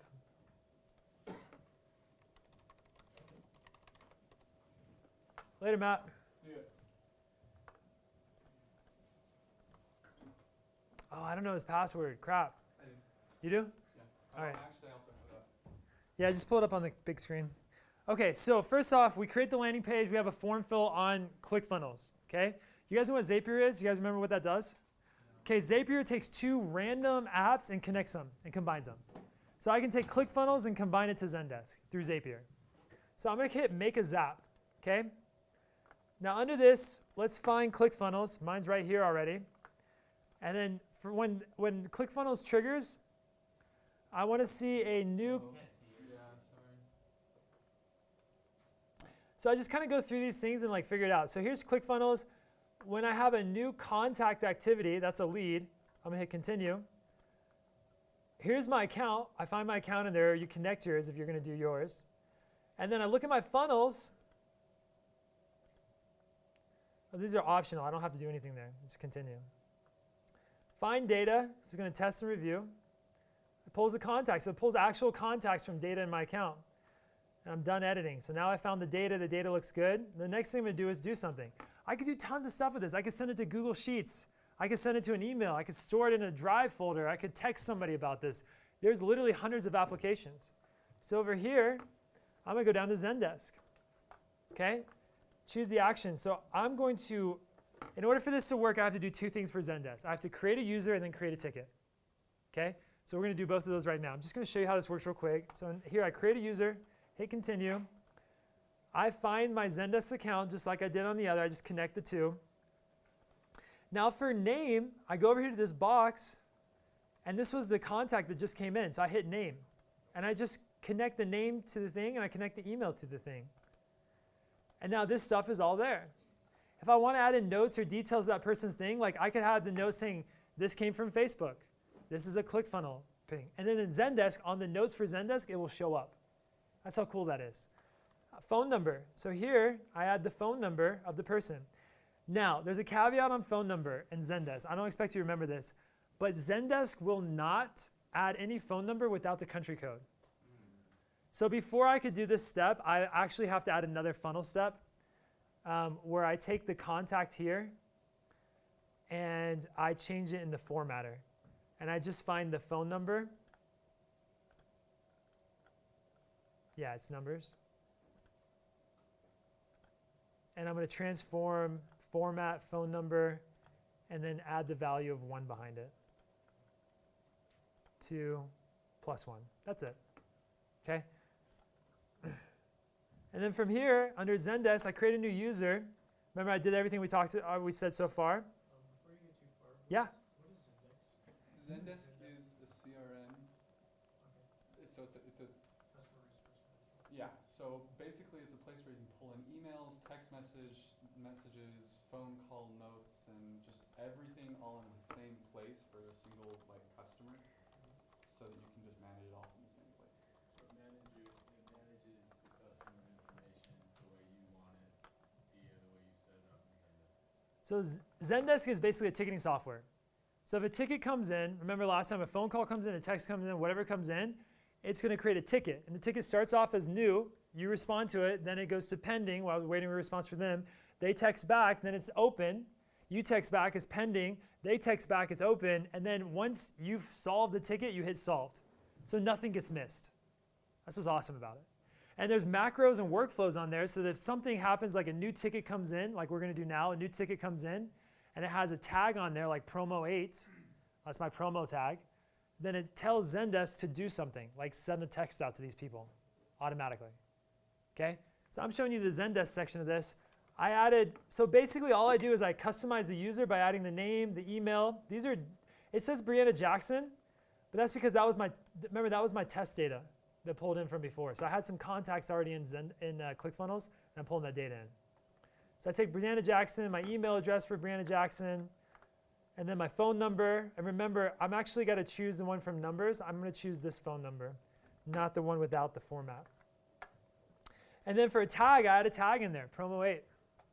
Hit continue, and then I tell it what to do. I say test. Oh. Step 2 needs attention. Edit here. What's this? Oh, because we didn't finish this. Okay, now this should be good. Say continue. I don't know why. We're having trouble sending a test. I think it says it's used by another user because I just tried it, so I'd have to skip the test. So I'm going to hit skip test. Done editing. That's section 3. Now the fourth thing I do is I create a ticket. So once a user is in Zendesk, that doesn't mean that they have any tickets out.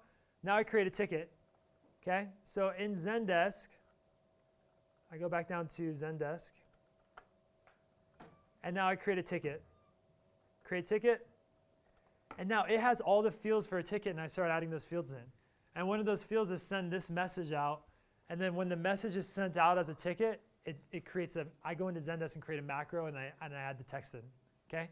I'm not going to show you everything right now, but basically I have a ticket that doesn't go to the client, and then the ticket just has words in it and a tag. And I say on Zendesk, hey, if you have these words in a tag, send this message to the client.